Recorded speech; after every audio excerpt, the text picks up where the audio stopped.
The man who seems to have made the FA Cup his own this year in Ben Waine. Standing between them and the semi-finals, it seems so bizarre to say, doesn't it, are the Chelsea side that is made up of billionaires, superstars, and a team that could crack this Port Vale side if they don't remain valiant in the face of danger. Robert Sanchez is their goalkeeper. Malo Gusto, Wesley Fofana, Tosin and Jarell Hato their back four. Romeo Lavia, Andre Santos in midfield, with Estevao, Cole Palmer and Pedro Neto in front of them. And up front, João Pedro with 20 goals in all competitions behind him. This is a day for legends, and one is next to me today for full match commentary. Phil Sproson, this is a special day. Oh, definitely, it's a special day for the players and everybody associated with Port Vale, and especially those fans that have made the trip down here in numbers. And it's a huge following in the Shed End, and obviously the fans watching at home and listening. So it is an epic day, and one that will go down in the calendar of Port Vale. Perhaps fittingly, Ben Waine stands over the ball, ready to get Port Vale underway in this FA Cup quarter-final. And what a big day it is. Connor Hall has the ball, goes up towards Garrity, wins his header against Tosin, and his second one to find Waine. Ojo, midway inside the Chelsea half, tries to dribble it through, but doesn't. It rebounds to Connor Hall on the edge of the centre circle, just inside the Chelsea half. Vale trying to play the ball quickly, it runs behind Ojo, and now Palmer will try and release Neto down the right. He's got a runner in the middle in João Pedro. Neto to the edge of the penalty area, roll back to Cole Palmer. Chelsea trying to keep the ball well. Neto on the edge of the penalty area, out to Gusto, cross into the box, and then behind by Cameron Humphreys, who'd come over to defend it, and it's a Chelsea corner. Yeah, Vale started on the front foot there. Connor Hall's tried to drill a ball into Ben Waine. Bit too fierce really, and Waine couldn't control it, and Chelsea hit us on the break and got a corner. Well, which superstar will take this? And it's floated. Gauci is up, can't get a punch on it, it's only been half cleared and lashed into the back of the net. It's a nightmare start. It is the number 21, Jarell Hato, who has fired the ball home after 1 minute and 14 seconds. Vale couldn't clear the corner, just like they couldn't at Wickham. But on this occasion, it was Chelsea there to punish them, and it was poked home. And the billionaires have the lead at the bridge. Chelsea 1, Port Vale 0. Well, it was a simple corner that came in. It's him swirling in. Really, you'd expected him to come and claim that. Gauci, he's at fault for that. He's come for it half-hearted, and he's flapped, dropped down into the box, and we couldn't clear it. And now Chelsea got the lead that they wanted, and we have got an absolute mountain to climb now. And now is going to be the ultimate test. Can they keep Chelsea at bay? It's a nightmare start for John Brady's team. Garrity now trying to flick the ball to the right to Gabriel. Nice touch. Walters clipping it out to the right to Kyle John on the edge of the penalty area. Whips in a nice looking cross. It's not been cleared. Will it drop for Waine? It's away by Neto. Ojo heads the ball back into the box and cleared away by Fofana. Gordon gets it back, might have a go from distance, but he drags it wide of the target. Worth a go then from Liam Gordon, but the important thing is that Vale can't be downhearted now. This is a Chelsea team whose confidence is fragile, and they will expect to win this game, but they have got an early lead, Phil, and that will prove difficult for Vale to overcome. Well, it will. It's just it's a nightmare start for the Vale. It didn't want that at all, and Vale started a little bit brightly going forward, but oh dear, the frailties at the back and defensively, especially with the keeper coming out for that and flapping. That's not what you want, but still got to gather themselves now. Palmer steps away from Connor Hall in the centre circle, who does well, but Connor Hall's been dragged out of position now as Hato, the goal scorer, picks it up on the halfway line on the left. Now Andre Santos to Lavia inside the centre circle, whipped out to the right to Neto, who'll fancy a run at Liam Gordon, and does. Advances forward, uses some trickery, looks forward, tries to play into the box. There's Palmer, and it was cleared away from him by Cameron Humphreys. And Vale are finding it difficult to contain Chelsea as John Brady on the touchline, who'd started with big coat on, has taken it off and thrown it to the seats behind him as Vale deal with the throw, and Connor Hall clears up towards Sharif, who can't get the better of Fofana. And now Lavia will send it back to Robert Sanchez in the Chelsea goal, as Liam Rossini comes to the edge of the dugout for the first time, urging his team forward. A young manager who has been the subject of much media criticism over the last few weeks, as Gabriel puts one on Estevao. Thought about running past him and Gabriel just pushed him back. Vale now forced to do some defending again. Neto, who will have a run at Gordon down that left side, comes in field now to Lavia. Andre Santos on the edge of the centre circle inside his own half. Vale trying to press St Harry, and Sharif is just a half a second too slow. But this is, in many ways, Phil, this is the nightmare scenario, because what they've got now is a Chelsea team who can afford to sit in and control the ball. Well, it is. I mean, Chelsea is so good in possession now, and they'll look to stretch the Vale down either flank. Estevao now down the left from Palmer's pass, gets to the edge of the area, rolls it in field to Santos, who might have a go. Lovely ball to Palmer, to João Pedro, then to Lavia. Andre Santos just outside the box. Vale all back inside their own half and level on the edge of the box now, as it goes out wide to the right to Neto. Uses some more trickery and runs at Gordon, gets the cross in. It's headed out from under João Pedro's nose, but it'll come out to Estevao on the right, but Gabriel will wisely let it roll out of play from the header from Andre Santos, and it will be a goal kick to alleviate some of the pressure. We have got just over 5 minutes gone here on BBC Radio Stoke and BBC Sounds, and Port Vale have had their nose bloodied here within the first 2 minutes against Chelsea, going a goal down to Jarell Hatto after they poorly defended a corner, but the goalkeeper Joe Gauci couldn't really get enough on a clearance, and pretty similar to the goal, ironically, Phil, they conceded at Wickham last week. Yeah, criticism, is easy to dish out, but at that time you've got to have your keeper come and be strong there for you. Wayne does well, looks for Garrity, but he's shoved off the ball. Not often you see that, but Vale now in that, as we say, nightmare scenario of being an EFL team away from home, a goal down against a Premier League side. Neto now from Andre Santos' ball, but Ben Waine dives in to intercept it. It will go out for a Chelsea throw just over the halfway line, but Vale have just got to remain composed and cool-headed, Phil. Yeah, that's right, Phil. They've just got to sit in and when they can, get back in numbers and try and close people down as fast as they can. But Chelsea, it's played into the hands, such an early lead, that they'll want to touch the ball, move it round at ease really, and take the time in possession and try and pick the Vale off. Vale trying to press Ojo, chasing Fofana, played back to him by Santos. I think the biggest problem might be for the Vale is actually getting the ball off them, because this is not going to be a team that will waste possession easily, as Tosin now plays it to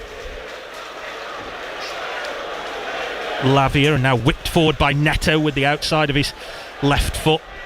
Cleared away. Connor Hall brings the ball down on his chest in the centre circle, plays it to Garrity, but there was Hatto to steal it from him, and it's just the quickness of mind and feet personified by Palmer, who looks out for Estevao, steps away from Gabriel. Estevao to the edge of the box, rolled through to Palmer. His shot is blocked by Kyle John, and Gabriel has got to deal with this, and he has now gone down under the challenge of João Pedro inside his own box, and it will be a free kick to the Vale to alleviate some pressure. But the quickness at which Chelsea move the ball, Phil, is frightening. Yeah, it's quickness of speed of thought and speed of movement, and they move the ball so fast that they are a yard, or it looks almost as though they're 2 yards in front of Vale players, which is the gap in quality. But Gabriel's done well there. Bought the foul inside the box, but Vale have just got to try and get themselves back into this game. John Brady out on the edge of the technical area, trying to marshal his troops, as Gauci's goal kick is returned with interest by Tosin. Cameron Humphreys goes down under João Pedro's push as he was forced back towards his own goal, and he will leave it for Gauci to take, who has had a little bit of a nervy start. Joe Gauci was nervous last weekend against Wickham Wanderers. Well, this is a whole bigger stage for him, probably the biggest game that he's ever played in his life. Joe Gauci, the young Australian, and found himself at fault for that opening goal, and now sends his free kick high up towards the right, looking for Garrity. Cleared away by Fofana, and now João Pedro competing for the ball. The referee, Faria Lam, did not like the challenge from Walters there on the back of the head of João Pedro. and it will be a free kick to Chelsea just short of the halfway line inside left channel. Interestingly that Vale have kind of reverted to that thing that they will do in games like this, Phil, by Wayne drifting out to the left and making a 5-4-1. Well, they'll have to do that way because obviously Chelsea are looking to spread the play and they're looking to expose Vale down the flanks. Sanchez getting a little muddled there, and Sharif hunted him down. He sent it out to Tosin, who sent it back to his goalkeeper inside his 6-yard box, but Chelsea then calmed things down and looked to bring it out with Fofana. Now to Andre Santos, the number 17. He's got Hato, the goal scorer, to his left, but will leave it. And now Romeo Lavia, formerly of Southampton, plays it out wide to the right to Neto again. Gordon's got sucked in to look after Estevao, and now Neto with a bit of room, played back out towards that right side. And Gusto, the right back, who's pretty much playing as a right winger, as Gordon forces him away from the ball to concede the goal kick. And I think John Brady's just making the point there that Gusto and Neto on that far side getting far too much room, Phil. They are, because when it's breaking down and play, Chelsea are looking to expose Vale down at the left side, and Vale have got to be so careful of it not getting sucked so far forward that they're leaving gigantic holes down that left hand side that, as you're saying, will be eagerly exposed by Chelsea. Could be a long afternoon. 10 minutes gone here at Stamford Bridge in the FA Cup quarter-final. You're listening on BBC Radio Stoke and on BBC Sounds today. Chelsea 1, Port Vale 0. A goal from Jarell Hato, the left back, and after 2 minutes, when Vale couldn't clear a corner, which proved to be their undoing in many games this season. Here's Reece Walters, hits one over the top. Chance for Sharif to chase. Puts pressure on Tosin and wins the ball away from him. Now what can he do? Sharif out wide on the right, plays it to Walters. He's got Palmer back. Walters has a go. Wayne nearly managed to get there at the back post, but he couldn't quite connect with it. Reece Walters mishit it from the edge of the penalty area. Actually turned out to be a really good through ball that Wayne, had he been anticipating it, would have managed to get to Phil Sproson, but I think it caught him on his heels. Yeah, I mean, Reece didn't quite hit that well, but ironically it nearly went through to Ben Wayne, who would have, I'm surely, hit the target from that range. But that just shows that Chelsea, Martin Sharif did really well there, pressurising Chelsea. They're not infallible, these. No, I think that's what Sharif is in the side to be, a physical presence, but uses pace to press from the front, which is going to be his job today. And as Vale find themselves a goal down, Ojo shrugs off Lavia as he sends it back to his goalkeeper. Sanchez decked out all in orange today. Robert Sanchez. Chelsea in their traditional blue shirts, blue shorts and white socks. Vale today, slight alteration on their home kit. They are wearing the 150th anniversary white shirts, black shorts and black socks, as Cameron Humphreys steps right on Cole Palmer and forces him back. But now Neto released down the right. Connor Hall, though, comes across and covers after Liam Gordon had been caught out, and it will be a throw to Chelsea, level with the edge of the penalty area on the right side. And Liam Gordon is certainly not going to forget this game in a hurry, because he's basically in a full-on sprint race every 5 minutes with Pedro Neto. Well, Neto, I mean, he's so clever. He's going short, then checking and going long again. And Gordon, well, he's coming and going at the moment. And, good covering by Connor Hall there. But that's the outlet Chelsea have got all the time. They're exposing Vale. Obviously, frailties at the back. We're just playing three at the back. And Vale are trying to drop in both wing backs, Gordon and Gabriel, just having to drop so deep. But that's the problem that you actually have got against sides like this, is the possession, and it's the selection of pass is so much better than what you're accustomed to. An error there by Wesley Fofana midway inside his own half, trying to again play in Neto, but passed it straight into touch for a Vale throw. Hall takes it, headed away by Chelsea. Lavia just so strong. Ojo and Garrity have both tried to shove him off the ball with no joy whatsoever. And he has it again now, just outside the centre circle on the right. Looks for Neto, who's been the outlet so far for Chelsea. Estevao, I imagine, is feeling quite lonely out on this left side, as Tosin now rolls it back. 81% possession for Chelsea so far, which tells its own story. You would expect that, though, with a team this good, as they hit one through the middle for João Pedro to get onto, and Gauci came a very long way out and then just touched it to his left very calmly to Liam Gordon. There is a temptation in situations like this, Phil, to try and go direct and not play, pretty much like what Connor Hall has done there, but that can sometimes be a fool's errand, can't it? Because when you do that, it's easy to panic and put the ball out of play. Yeah, I mean, Gordon's hastily given the ball back to Connor Hall and has forced Connor to go long when really Connor needs to step into it and have an extra touch. But it's easier said than done from the commentary position. You're not out there on the grass, you're not facing what the Vale players are actually facing, which is when the ball comes to you, you can't get close to them sometimes because the ball has moved so quickly away from you, and you get exposed if you go too early, and you leave gigantic holes at the back. Chelsea 1, Port Vale 0 here on BBC Radio Stoke and BBC Sounds. Phil Sproson and Phil Bowers, your commentary team here, as Hatto takes the ball over the halfway line on the left to Estevao.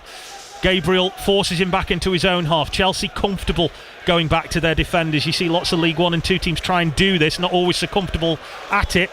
And indeed they've given the ball. Cole Palmer has lost the ball to Ben Garrity. Tell your grandkids. Here's Jordan Gabriel down the right, rolls it to Sharif.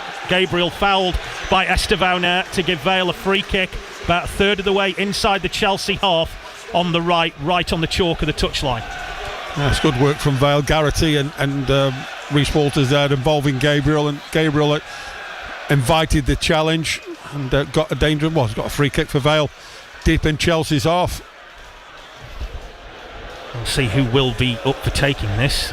Cameron Humphreys has gone over. I'm not sure he would be the favourite to take this, but I think they've pretty much drifted everybody else into the box. Whether or not Gabriel here is an option to go short to and try and put a cross in, which I think, Phil, may be the plan. Something's afoot. Cameron Humphreys will take it. Cole Palmer's unhappy with the way that Humphreys has gone above the chalk, and Humphreys has got to know that. That's what the line's for. Yeah. Farai Halam, the goalkeeper, the referee, has just gone over to just say, this is the FA Cup quarter-final, my friend. It is not League One. You can't get away with that there. He's made him go over and put the ball right precisely where he wanted it. Gabriel is drifted away to his right. This free kick maybe halfway inside the Chelsea half on the right, driven across by Humphreys. It's a pretty good ball. Connor Hall trying to get on the end of that there, but a looping header from the number 5 is wide of the target, and it will be a goal kick for Chelsea. Not a bad delivery actually, Phil, but didn't make the most of it. No, I thought we were right behind that. I mean, Cameron hit it nice and flat. One you want to go and attack, then inviting, it's a juicy one, and Connor Hall rose well but couldn't get anything on it with any conviction. Hatto now midway inside his own half from Sanchez's goal kick. Fofana, Chelsea controlling possession. Tosin trying to play the ball through the middle. Palmer, who you can see why up close he is just so good, because once he puts his foot on the ball it never moves more than an inch or two away. That's a lovely ball played down the right now for Chelsea to release João Pedro, but the flag goes up, which is greeted with cheers from the away end and from the Port Vale manager John Brady, who is sat on the touchline. But what he is doing, Phil, he's got a big task on his hands now, because tactically there will come a point in this game where his team can't afford to contain Chelsea and have got to throw some caution to the wind. We're not at that point yet, but they will not want to now sit in, will they, Vale, and try and be calm about this. There has to be an element of risk-taking. Yeah, but we're way off that at the moment. At the moment, I think he's just happy with the fact that, obviously not we can see it's just a silly goal again, but the fact that, it is at 1-0, and whilst it's at 1-0, you've got every chance of trying to get back inside the game and bring some confidence into his players, and his players got to have a touch of the ball and a feel of the ball that they're in this game.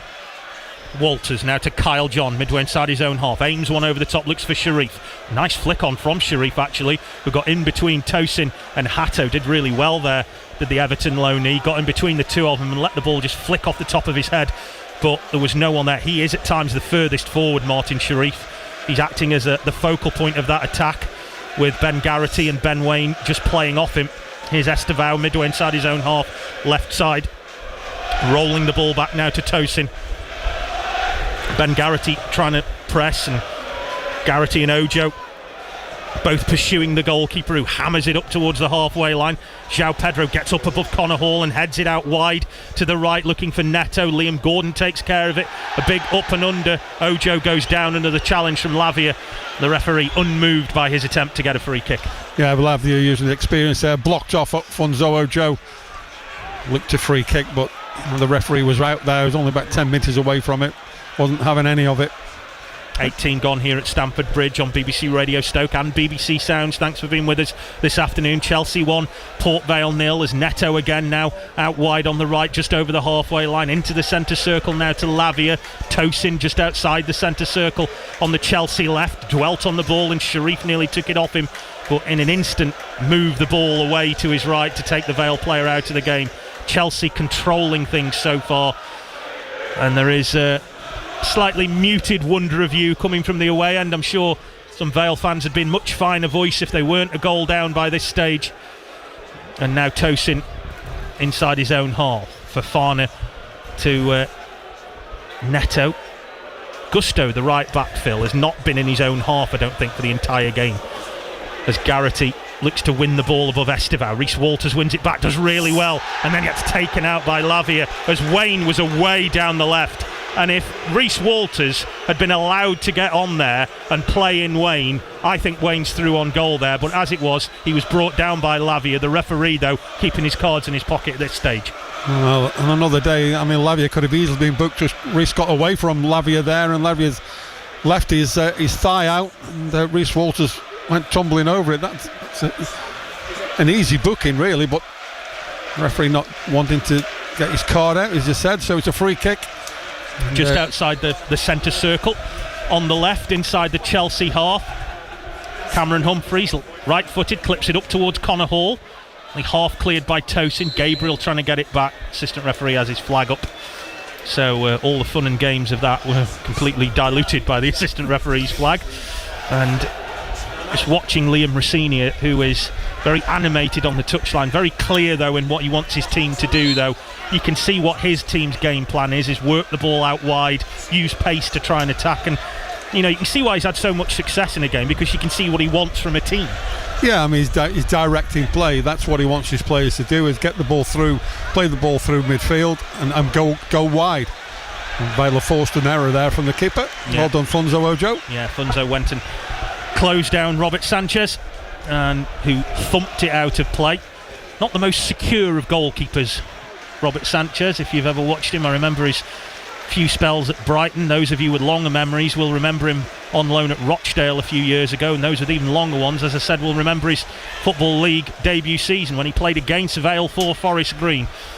Here's Lavia just outside the centre circle to the right. Goes midway inside the Vale half. Gusto. Now Lavia back to the halfway line, not afraid to let the centre halves use it. Tosin moves the ball quickly out to the left to Hato. Now Estevao, midway inside the Vale half, moves it really quickly. Just takes the ball, strokes the ball along the underside of his boot, and just moves it quickly into midfield. Now Gusto playing it through to Palmer just outside the box, creating room for a shot. Cole Palmer touches it to Estevao. Gabriel manages to intercept, but Estevao picks up the loose ball, still fighting with it. Good work from Gabriel. Estevao goes down, looks for a free kick, doesn't get it, out for a goal kick. That gets the Vale fans cheering. Yeah, Gabriel very strong there. He's experienced as Gabriel, not so much at this level, but he's played a lot of championship football, but used his strength there.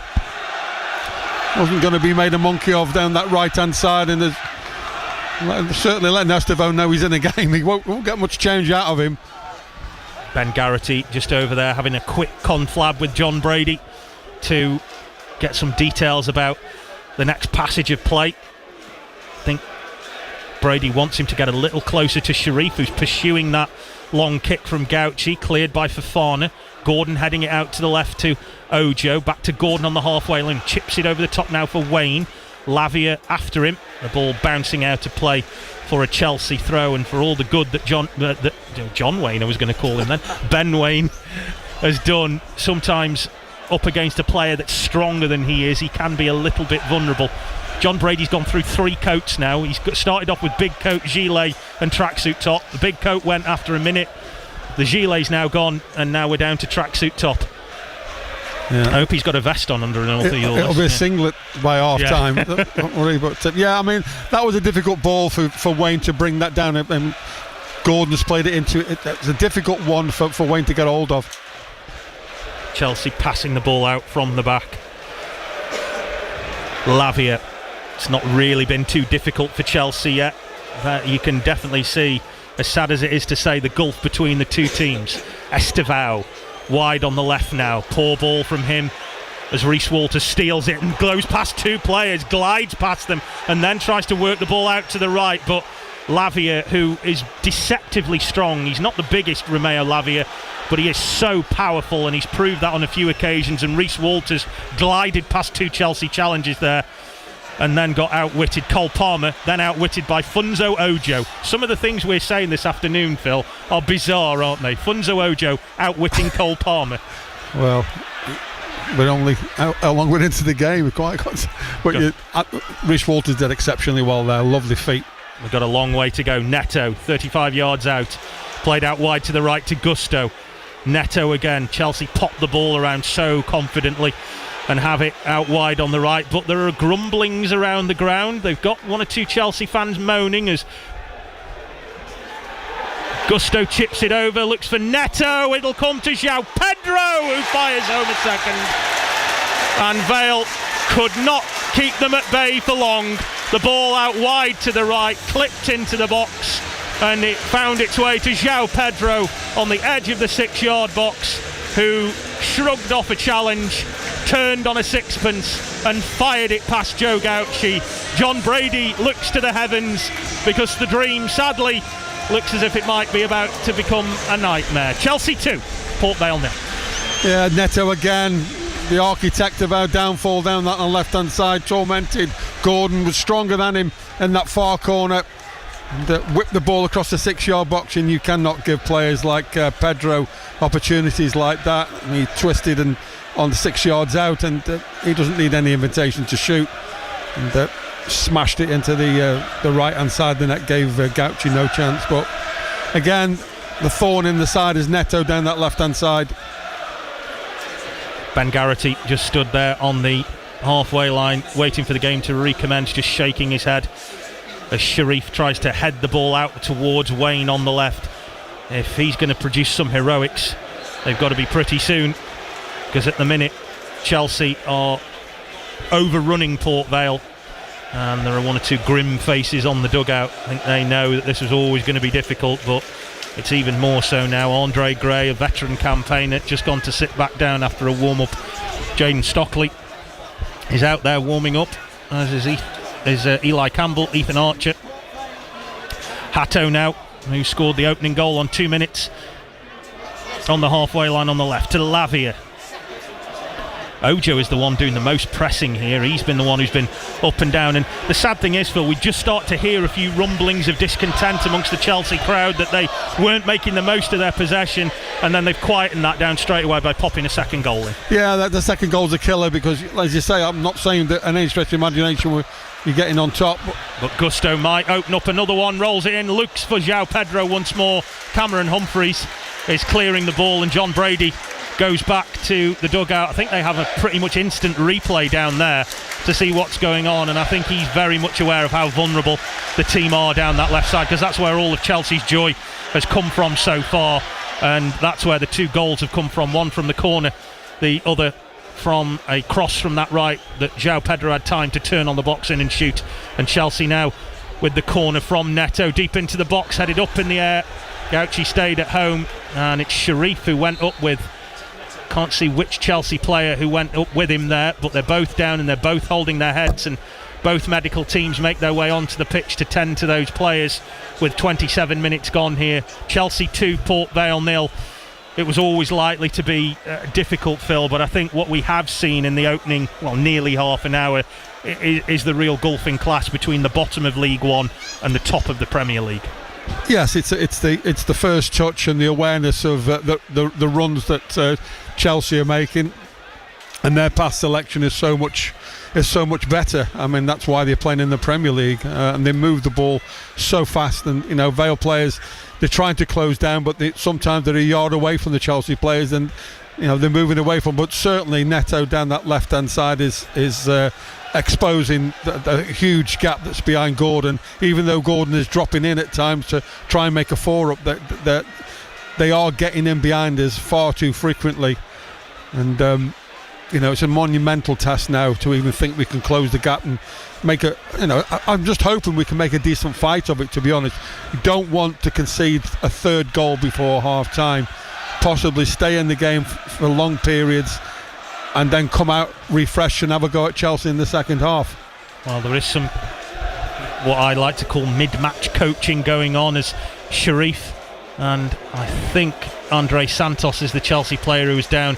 Both get back to their feet, and John Brady there trying to relay some instructions to the players, and Ben Garrity, Connor Hall, Kyle John taking on some instructions, Liam Gordon, Ben Wayne interestingly getting some instruction from Gary Mills, the assistant coach there, just about I think how they support one another down that left side, because that's where Chelsea, as we said, has had most of their joy. But maybe do those two need to be a bit closer together at times to help each other out? Yeah, they need to try and either block off the run or it's easy to say block off the pass, because Chelsea are so adept at moving the ball quickly. They've got options all over the pitch, and that's what's causing the disruption in Vale. The movement is causing the disruption. I think Brady, obviously you can't coach the first goal that's gone in. I mean, it's a lofted ball and the keeper's got to come in strong for that. You've got to, I think, knock people out the way and punch that far. You can't legislate for that. The second goal, maybe, but I mean, that's why Neto is a high quality player and a great finish from Pedro. From the kick now, Gabriel flicking the ball on. It'll be a Vale throw, level with the edge of the penalty area on the right. Gabriel and Hato went up. Looked like Gabriel had got the last touch, but he didn't. And it will be a Vale throw. Sharif and Andre Santos just waiting to be given permission by the fourth official, Andy Madley, to go back onto the pitch. And Andre Santos and now Martin Sharif given permission to go back on. They've been allowed to run past Kyle John, who's going to take this throw. He'll hurl it in towards the edge of the box. Garrity looking to win it, headed up and away by Fofana, and it will be a Vale corner, their first of the game. Well, and what can they make of this now? Take your time. Gordon will take it, left-footed in-swinger. Obviously the target will be Connor Hall, big number 5 for Vale. Half an hour gone here on BBC Radio Stoke and BBC Sounds, and what is a big day out for Port Vale is ending up being a long day out. Chelsea 2, Port Vale 0 here with half an hour gone, and the golfing class has been apparent so far. But what can Vale do from this corner? It will be Liam Gordon with his left foot, chips it in, doesn't beat the first man. Cole Palmer though only heads it to the path of Ben Wayne, and he loses possession, and now Chelsea can break. Neto looks to try and take it past Reece Walters, who didn't panic and just put a foot across him and made sure that the believe he cost them about £60 million. Didn't get any further. No, not much change out of that, no. Philip. But poor corner from Gordon there. You've got all your big men up. You want at least an opportunity to go and challenge for the ball. You can't even beat the first man. So disappointing.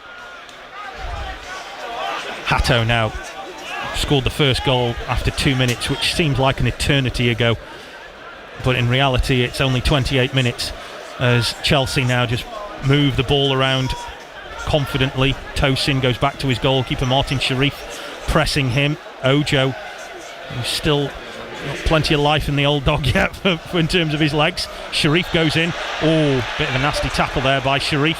Might get himself a card here, Martin Sharif, on Fofana, I think that was. Yeah, and it's a yellow card for Sharif, and maybe just a little bit of frustration coming out there because Chelsea moving that ball around quite confidently at the back.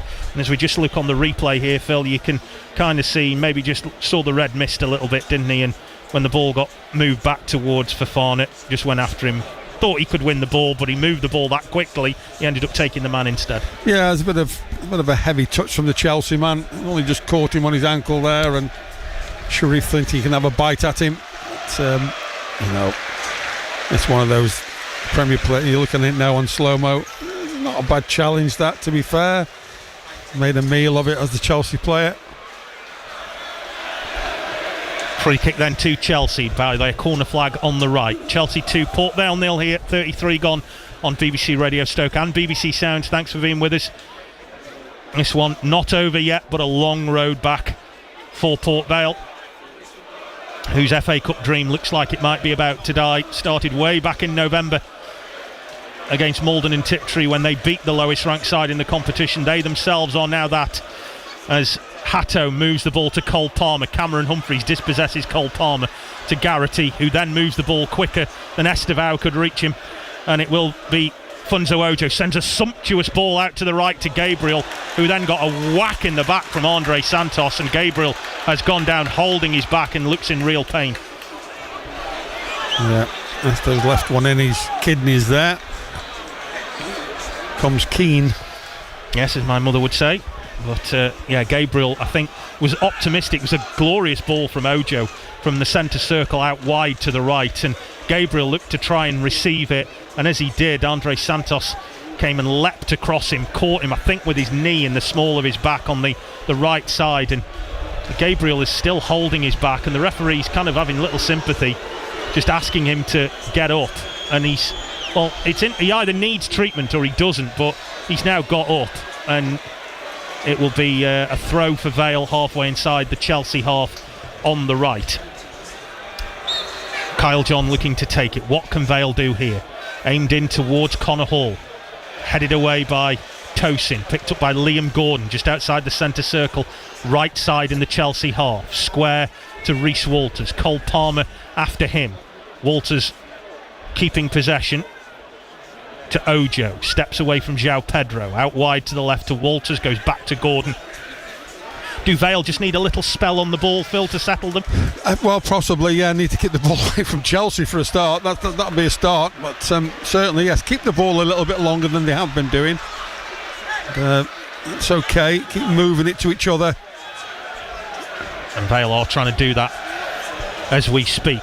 Here's Ojo just outside the penalty area. Little cheers of yay that come up when Barcelona used to pass their way around teams. This is just to get the possession stats up, really, isn't it, Phil? Let's be honest with you. Well, I think it's to keep Chelsea away from the ball. Whilst Fort Vale have got the ball, Chelsea can't score. So as Humphreys goes long, looks for Sharif, headed away. Garrity will look to pick it up. Lavia goes down like a ton of bricks there, and Ben Garrity making out that Lavia led with his foot. Lavia did lead with his foot. Yeah, and he's come out the worst of it as Ojo now brings the ball away, and Lavia has stayed down. Liam Rossini wants the game stopped. Vale aren't going to oblige him. Ben Waine out wide on the left to Liam Gordon. I think they want Vale to put the ball out. I don't think Vale have got any intention of doing so. Lavia was the one who tried to commit the foul there, and Vale have got no compunction to put the ball out whatsoever. Gabriel trying to take it past Hatto, and then Hatto is penalised for a foul on Jordan Gabriel, and I think that has helped the referee out because he can now stop the game to go over and check on Lavia. And if I'm right in that, Phil, he led with his foot on Garrity, and Garrity just rode the challenge. Lavia landed awkwardly, and now he's the one who's hurt. Yeah, you called it right. I mean, Lavia's gone in for the challenge, but as you say, he's lifted his studs to anticipate Garrity coming in, and he's the one who landed awkwardly. It wasn't Garrity's touch. He's landed awkwardly as Lavia on his ankle. You can see that. The physio's on there now, rotating his boot. It isn't a shin injury, of which you would get with a shin pad if it was like boot to pad. It isn't that. It's his obviously his foot. He's probably metatarsal has taken a bit of a whack. And them cellophane boots they wear these days. Yeah, he is kind of just hobbling around now, Romeo Lavia. He's back up to his feet. Also one of those players who likes to wear his shin pads, which are about the size of a credit card, right on top of his foot, and then his socks pulled all the way down, doesn't he? I've never seen the point of that. No, makes a juicy target, that. Yeah, it's spoken like an old school centre half, that, Phil. Right, free kick to the Vale then. About a quarter of the way inside the Chelsea half, out on the right. Ojo clipping it high up towards the back post. Unchallenged header from Garrity. Looks for Sharif. Out by Fofana. Cameron Humphreys punches the ball back in. Looks for Sharif to turn. Reece Walters looked to hit it. Had it taken off his toe. And now Estevao trying to play in Palmer. But that pass was read by Cameron Humphreys, who sends it back to Joe Gauci, who hits it high and long. And up towards Sharif, who is beaten in the air by Fofana. Garrity punching a header forward. Sharif flicking it on and looking for Waine. Trying to turn. Managed to flick the header beyond gusto, but then couldn't turn enough to get the ball past the right back. Waine himself has gone down, and now the Vale are the ones who want the game stopped, but it isn't going to be. No, Wayne's got himself up there, just probably landed a bit awkward, won't it? Waine now, though, as Chelsea go back to their own defence, will pursue and chase, and I don't think Vale have played badly, Phil. They've not been poor today, but they've just been Yeah, they're just up against a really, really good team, and well, really good is perhaps understating it. They're up against a world-class team, aren't they? They're up against a very good team. I wouldn't say they're world-class. I think they are a good side, but certainly. Kyle John's done well, won the ball back and then lost it in midfield. Cole Palmer brings it away. This game has had the habit of just turning on the flip of a coin sometimes. Cole Palmer on the halfway line. Now to Lavia. Palmer wearing the captain's armband today. Sending it across to Fofana, and now out wide to the right again to Neto. That's been Chelsea's plan, and Neto will run at Gordon again. Gets to the edge of the penalty area. Thought about a cross. Rolls it back to Andre Santos, and now Lavia who will hit it. Charged down there by Ojo. Well, looked like it was charged down. But, Gauci caught it before it went out. Couldn't see that through the forest of play. We are actually more or less at pitch level here, so something like that was a little hard to see. Yeah, I mean, Lavia's hit it. It has to take a big deflection off Ojo. I think. Yeah, here's Walters. Good work from Garrity to win that header above Estevao, but Chelsea get possession back with Tosin, and Fofana and he have seen a lot of possession in this first half. You can see, though it's much maligned in the lower leagues about passing the ball around amongst your defenders, when your defenders are like this, you can see why teams do it. Here's Lavia looking for Estevao. Kyle John trying to attack him but hasn't got enough pace. Hato to João Pedro trying to play it through, looking for Estevao, continued his run. Chelsea just move it so quickly. Here's Walters. Lavia right on top of him, rolls it to Gabriel. Challenge goes in by Lavia, and it will be a throw to the Vale right in front of the dugouts inside their own half. Yeah, Chris Walters did well again there, trying to release Gabriel down this right hand side, and Lavia again is the insurance man who comes and blocks everything off. He's the strong man supposedly in Chelsea's midfield. He's the one that's looking to break up play that Vale have got going forward. Still hobbling around though, Lavia, as he then wins a header above Gabriel. Here's Ojo, takes it away from João Pedro. Connor Hall looping it up towards the right, looks for Garrity, wins a flick on for Sharif, but cleared by Estevao. Ojo can't win the header, and then taken over by Neto, who spotted that the only reasonable course of action from 35 yards out was to head the ball back to his goalkeeper, and did well to do so. And Vale now just trying to contain Chelsea. Some boos coming from the away end. I think they're directed at some of the Chelsea subs who've just gone out to warm out. Liam Delap has just gone out to warm up, so I think that's where those boos were coming from. Nothing like being petty as a football fan, is there, to really have a go at the son of a player who once played for your team's rivals. That's really taking it to the extreme. Here's Neto, tries to take on Gordon, who wins the challenge, but it will be a Chelsea throw. Wayne is trying to shuffle across that side. Isn't a natural, obviously defensive minded player, but he's the one that's trying to plug that gap down that left hand side. Lavia now to Tosin, just inside his own half. 3 to go to the break plus stoppages, as here's João Pedro, glides away from Humphreys. One to his right, and there's the shot. Great save, and touched in by Palmer. And Vale have been put to the sword. John Brady looks to the skies as if to say, will nothing go our way, as Chelsea broke through the middle with João Pedro, played to Neto, whose shot was initially well saved by Gauci, but Cole Palmer doesn't turn down invitations like that, and smashed it home from close range. And just before half time, it's a long way back from here and back to Burslem. It's Chelsea 3, Port Vale 0. Well, João Pedro there just showing his pace. Obviously split between Vale's two central defenders. Too easy for him really, and couldn't get a challenge on him. Poor defensive goal really. And Gauci couldn't hold a shot from Pedro. And Cole Palmer, the easiest of taps in for him. He won't score an easier one this season. But now 3-0, that's virtually game over. Because Vale now is really standard limitation. Try and get in up before half time and keep it 3 and no more. Yeah, it's been tough going, and like we say, what you have seen today is the gulfing class between the bottom end of League One and what is the very near the top of the Premier League. As Sharif wins a flick on there, Fofana in trouble down by the corner flag, and then fires it against Sharif and out for a throw for Chelsea down by their own corner flag on the left. And one or two Vale players, like I said, I don't think they've performed badly, Phil, but what they have done has been punished for either mistakes or for just not being quite good enough on the day. But they've certainly not been poor, have they? They've just been outclassed. Well, yeah, I mean, the chances that Chelsea and the first goal wasn't created. It was gifted on a plate, the first goal. Second goal almost identical, really. And the third goal, Pedro just used his pace and got between Vale's defenders. Liam Gordon now on the halfway line on the left, goes back to Gauci, didn't fancy that, so it's played across the edge of the penalty area for Cameron Humphreys.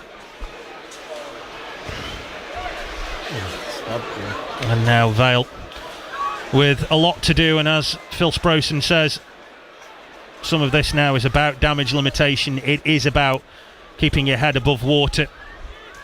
Chelsea, I think, have little if any sympathy. That's a good ball from Reece Walters.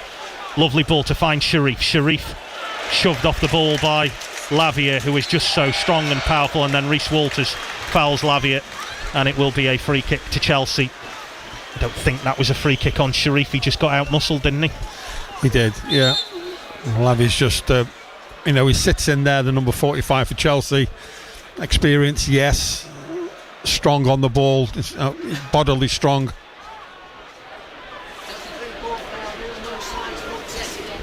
Two minutes of time to be added on at the end of the first half. Chelsea 3, Port Vale 0.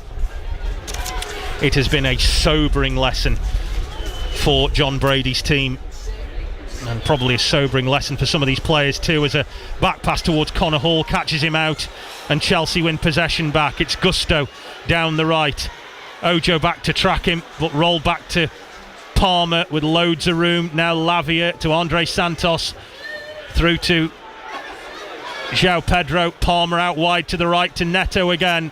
This could get worse. Cross into the box, looks for João Pedro, headed away by Kyle John, and Ben Garrity fighting with every inch of his soul to try and stem the tide. But Chelsea maybe smell blood now and think that they can rack up a bit of a decent scoreline in this and take some of the pressure off their manager and themselves after a run of 4 consecutive defeats, as they move the ball out wide to the right. And Vale with a lot to do, I think. And Phil, this is kind of what we didn't want to happen. No, well, the seed was sown in that very first goal. I mean, psychologically, it's a mountain to climb. Chelsea come forward again. Gusto into the box, looks for Estevao, headed away. Palmer looked to try and hit another one, but Ben Garrity was there to clear the ball. We have got 30 seconds left of added on time at the end of the first half. Chelsea 3, Port Vale 0. Neto to Gusto. Now back to Palmer. Bamboozling Funzo Ojo. And now out wide to the right again to Neto, who's got plenty of room. Tries to roll it past Ben Waine. Ben Waine just stood up strong and made sure he didn't get past him, and Connor Hall thumps it clear, and then from one end of the pitch to the other, Funzo Ojo pursues it at high speed. But Chelsea get possession back, as they have had for most of this first half. It will end at half time, pretty much as I imagine a lot of Vale fans would like it to end now, at Chelsea 3, Port Vale 0. But what it has been is a very, very sobering lesson in the gulf in quality between the bottom end of League One and the top of the Premier League. Harsh, but not necessarily unfair. Half-time, Lucas. Chelsea 3, Port Vale 0. Yeah, thank you, Phil Bowers, watching that one alongside the Vale legend Phil Sproson. Sprowy, I guess it's kind of what deep down was expected, but I think Phil nailed it in his sum up just before the half-time whistle, really, in that I don't think Vale have been a bad team today, but Chelsea are, when they're fit and when they're firing, they are just a better team. You have to just accept the facts. Well, we all knew that. Chelsea players are far advanced more than what Vale plays. That's why they play in the Premier League. But I think it's the nature of the goals that we conceded. To concede a goal like that in the first minute of the game is, no wonder that John Brady threw his coat off in disgust, because really you're expecting your goalkeeper to come and get that. It's virtually on the 6-yard box. It's high. It's coming in there. He's got to come and punch that with a strong fist, clear it out and clear everybody out the way, and that gives confidence to his defenders. But it's such a soft goal to concede so early on. You're 1-0 down, and then you're starting to chase the game. The second one, Neto's been an absolute thorn in that right-hand side. We tried to push Ben Waine across there to block the gap, but he's not a natural defender. He switches off when the ball's in Chelsea's play. It's not his game, and Gordon doesn't know when he's coming to go. I mean, Neto is a very good player. No, you can't get away from that, but he's muscled him off the balls, put his head up, got inside the box, picked up João Pedro. You're talking about João Pedro. I mean, he's a top international player. He's turned on a sixpence and he's smashed it in the bottom corner. It's 2-0. It's game over. 2-0's game over in this one. And the third goal, again, Pedro allowed to turn 20, 30 yards out and has run at Vale's back two, beat them for pace, hit his shot. Gauci couldn't hold. It's come out and Cole Palmer's followed it in and just tapped it in. It's 3-0. You've got to stop the damage. You've got to stop the bleeding somewhere. But it's difficult to coach that when you make such elementary mistakes, and you get punished when you're playing against quality. When John Brady went to go and look at the screen at the monitor for the third goal, after watching it, he seemed visibly frustrated. I wouldn't say let down, but just to a point where he thought, come on, lads. Maybe he feels as though his side could be playing with a healthier scoreline had they not, as you mentioned there, just let themselves, I don't want to say let themselves down, but just lost focus, lost the necessary tempo and energy before conceding. Yeah, I think I felt sorry for him when the first goal went in, because there's nothing you can do about that. That is just an error that shouldn't happen, and errors happen in games. But whether Gauci's frozen on it and didn't come and claim it like he should, or got a strong fist on it, but it's very difficult to excuse that. And at times Vale have been enterprising, trying to get forward down the right hand side, especially. Sharice put himself about a little bit. Delivery from a corner that we've had was poor from Gordon, didn't beat the first man. But I was hoping that at 1-0 down, all right, goalkeeper's made a bit of a hash of a cross. We've conceded very, very early, but can we get moments in the game? Can we get 10 minutes into the game, 15 minutes into the game? It's still 1-0, and it was.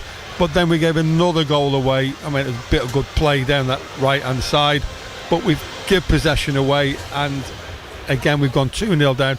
The third goal's the killer for me, because now it's just about respectability and trying to not be humbling in the second half when we've got the Vale fans behind us. And can we try and not concede in this second half and possibly have a go at Chelsea and maybe get a goal? I mean, Wayne's playing, he's not playing as a striker, he's playing as a wide midfield player who's trying to plug a hole where Gordon is. But you're getting exposed because Wayne isn't naturally defensive minded, but he's playing up against Premier League players, so they're out thinking and they're out smarting what the Vale do. They're two moves ahead, like playing chess. They're 2 moves ahead of what Vale are trying to think. Well, we'll chat more about what we've seen in the first half and what we want to see in the second half shortly here on BBC Radio Stoke. But this game you can hear on the usual frequencies, 94.6 FM, DAB, Freeview 715. You can also listen on the BBC Sport website and on the BBC Sounds app as well. At half-time at Stamford Bridge, it's Chelsea 3, Port Vale 0. BBC Radio Stoke. Ed Sheeran, Florence and the Machine, Miles Smith. The biggest acts in the world were all discovered by BBC Introducing. And now, experience the acts from Staffordshire and Cheshire following in their footsteps. Join us for an incredible afternoon of live music at the Crown in Nantwich as part of the Jazz, Blues and Music Festival. As we bring the stars of the future to you, Easter Monday afternoon from midday. BBC Introducing. The home of live music. And hear all of the highlights right here on BBC Radio Stoke. The voice of local football since 1968. BBC Radio Stoke. Yeah, and BBC Introducing will be on your radio once we go off air at 8 o'clock. I'm saying that we may be on for longer if Port Vale, I'll admit, some miracle, find themselves maybe back in this game and taking it to extra time. Who knows, winning it. Maybe I'm clutching at a couple of straws there, but it'd be lovely to see. We will continue to talk about this game that is taking place here on BBC Radio Stoke in a moment, but let me take you through the day's sports news first. And yesterday, in our other local games, Stoke City beat Sheffield Wednesday 2-0 with goals from Raksaki and Lamine Cisse. Meanwhile, Crewe lost 2-0 against Accrington Stanley to put a dent in their hopes for a playoff place in League 2. In other football news, FA Cup related, firstly, Manchester City beat Liverpool 4-0 earlier in the first lot of FA Cup quarter-finals. Of course, the current game taking place right now is the Vale away at Chelsea, 3-0 at half-time to the home side. Arsenal, they play Southampton at 8 o'clock this evening, and West Ham face Leeds tomorrow at 4:30. Meanwhile, in the boxing heavyweight, Derek Chisora fights former world champion Deontay Wilder tonight at London's O2 Arena. Chisora says he'll be too big and too strong for his American opponent. Deontay Wilder, great power, great power. But I can guarantee you that there's no point of when you come and sit down, or you won't be sitting down, you're going to be standing up, because I am starting so fast that this fight will not see 12 rounds. I'm so fit and I'm so ready for this fight.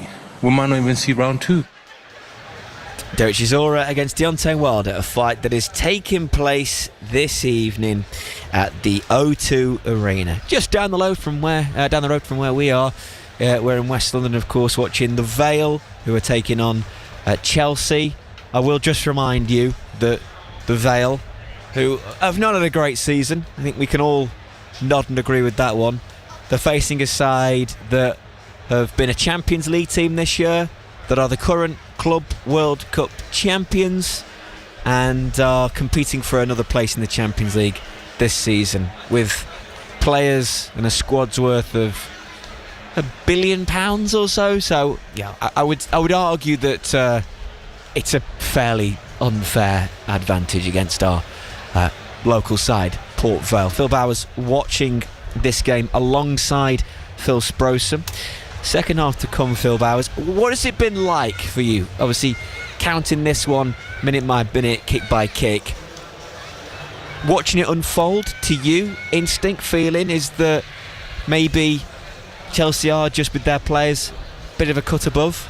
They're more than a cut. They're a scythe above, Lucas. They are so much better. And what is that? What is the difference to you? What do you think? Is it the power? Is it the technical ability? I think, as we said during the commentary, it's the quickness of thought, because as Phil made a good analogy, there is it's almost like a game of chess. They're thinking 2 moves ahead. They don't just know what they're going to do when they're on the ball. They know what they're going to do when they've made their pass and the guy next to them has made his pass. They know where they need to be. And I think the third goal summed it up quite a lot, that when they made that advancement forward, João Pedro made a lovely run for that. And then even though Vale stemmed that, once he was taken out of the equation, Chelsea knew that they'd had to put 2 men into doing that. So Neto found himself free, and all of a sudden he's the danger man. So Vale try and compensate for that, and there's Cole Palmer going, well, I know you've compensated, so I'm going to take advantage of that. It's overwhelming, and I think what it does show you is that,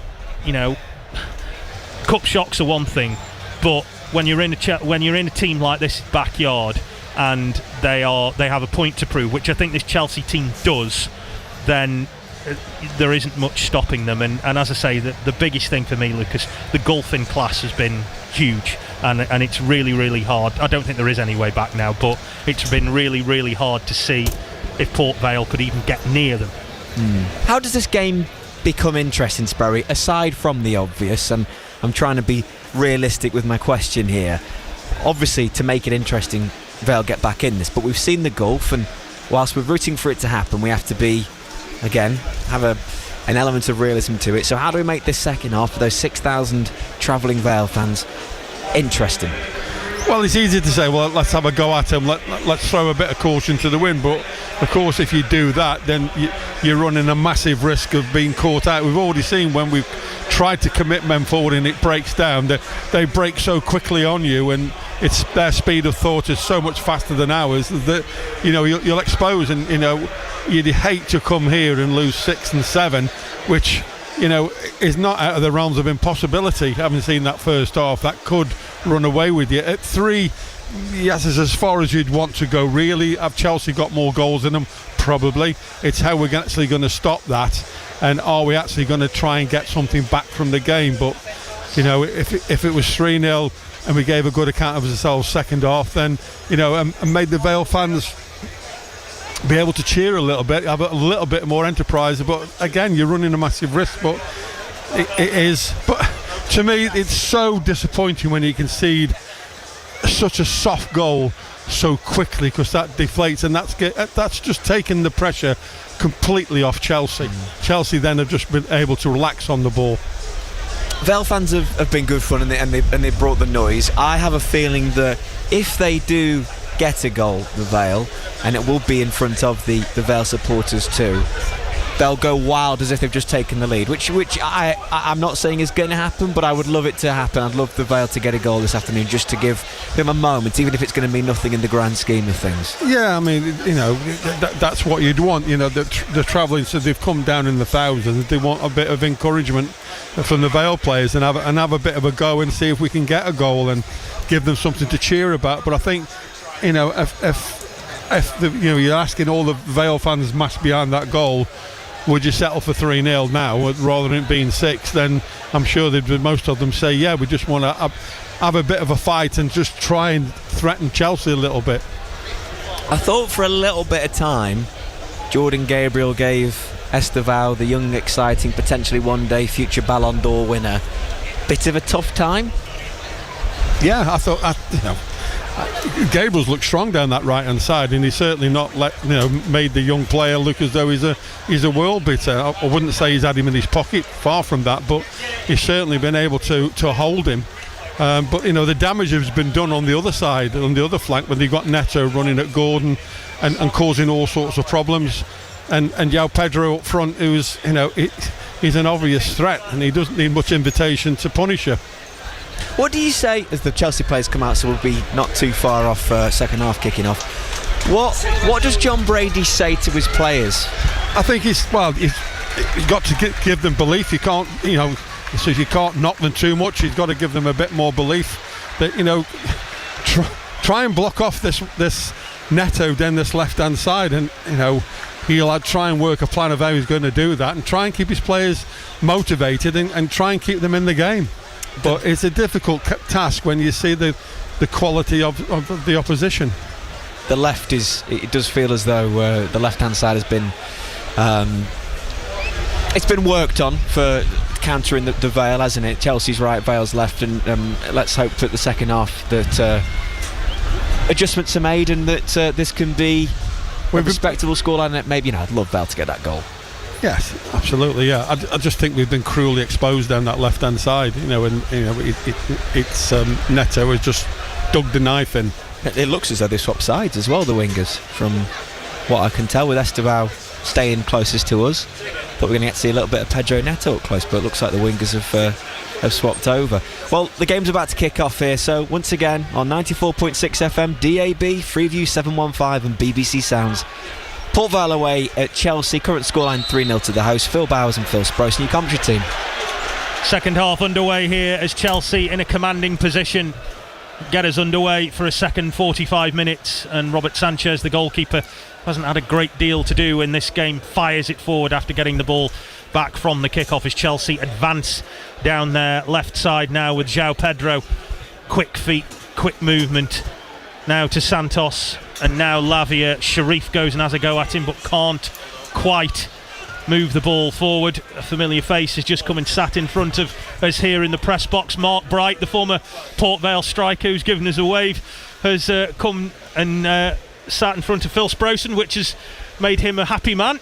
Nice to see him, Sproey. Yeah, we just had a nice handshake between us. I'm sure that Mark will be trying to cheer the Vale on. Estevao now for Chelsea will attack Liam Gordon, who does well to stand his ground, advances over the halfway line, needs some help, hasn't got it, loses the ball. The referee doesn't like the challenge from Estevao on Gordon, and it will be a free kick to the Vale, just short of halfway inside the Chelsea half, out wide on the left. Vale trailing here by 3-0. They haven't made any changes at half-time. Gauci is in goal, and it's a back three of John, Humphreys and Connor Hall, Gabriel, Garrity, Ojo, Walters and Gordon in midfield, and Sharif and Wayne up front. I'll take you through the Chelsea side in just a sec if you've just joined us, but Vale have a free kick out wide on the left. Ojo takes it, puts it deep in towards the end of the penalty area, back across goal. There's Cameron Humphreys, who can't turn it home, and Chelsea defended it well as Gordon wins it back on the edge of the centre circle. Now Ojo. Chelsea look vulnerable there. Ojo sent tumbling to the floor again, this time by Neto, and it will be a free kick to the Vale in pretty much exactly the same place as they had the first. But all that confusion came, I think, from Garrity winning the ball on the edge of the 6-yard box and rolling it back across the face of goal. It was a good free kick, and Cameron Humphreys had an opportunity. I mean, if it could got a connection on it, it would have made the keeper work there, but still, that's better from the Vale.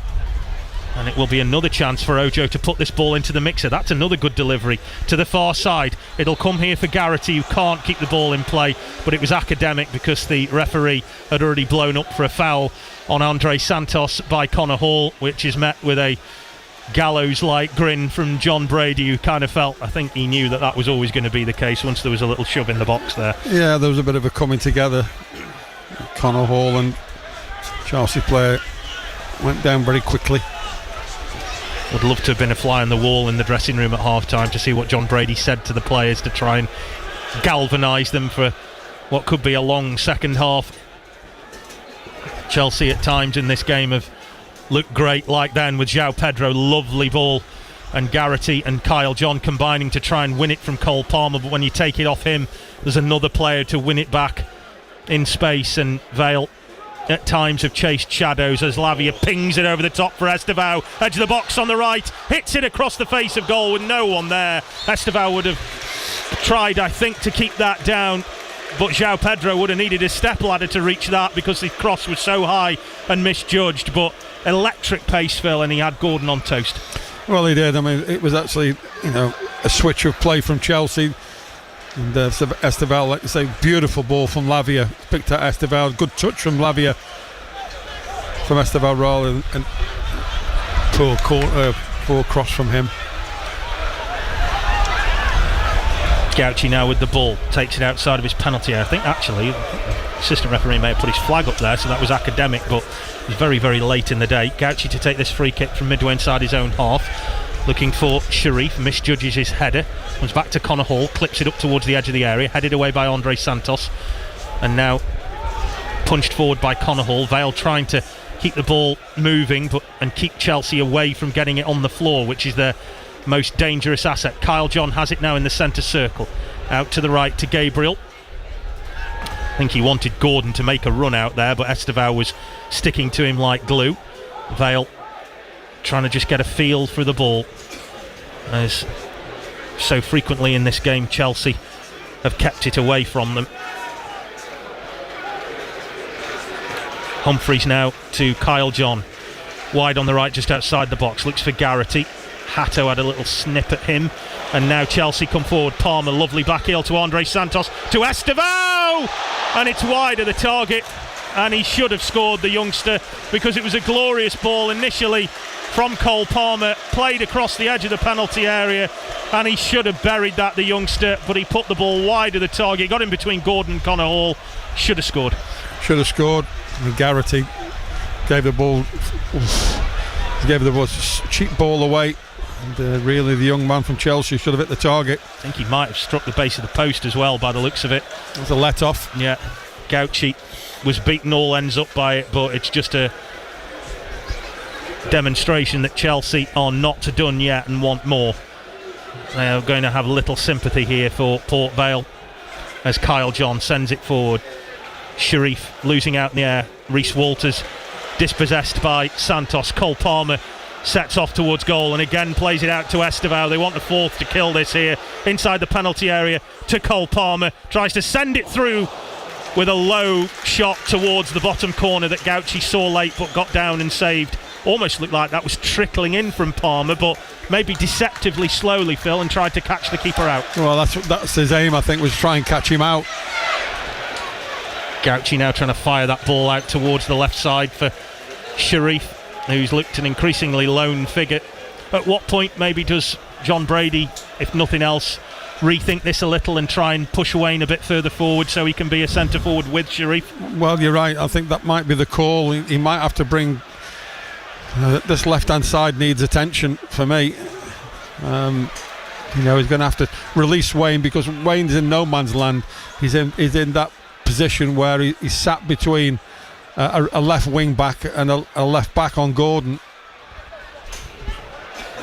Vale 3-0 down here with 6 minutes gone, and Wayne is clearly unsure of what to do when trying to defend against Estevao. But in fairness, he is a striker and he's not really that cleared. But Malo Gusto, who is the right back, drifts so far over, plate goes into midfield, goes over towards the left side. Liam Gordon's following him around, but he's dragging therefore him out of position, and that's another ball that Estevao's trying to get onto here. Connor Hall read the danger, came across and dealt with it and boots it clear.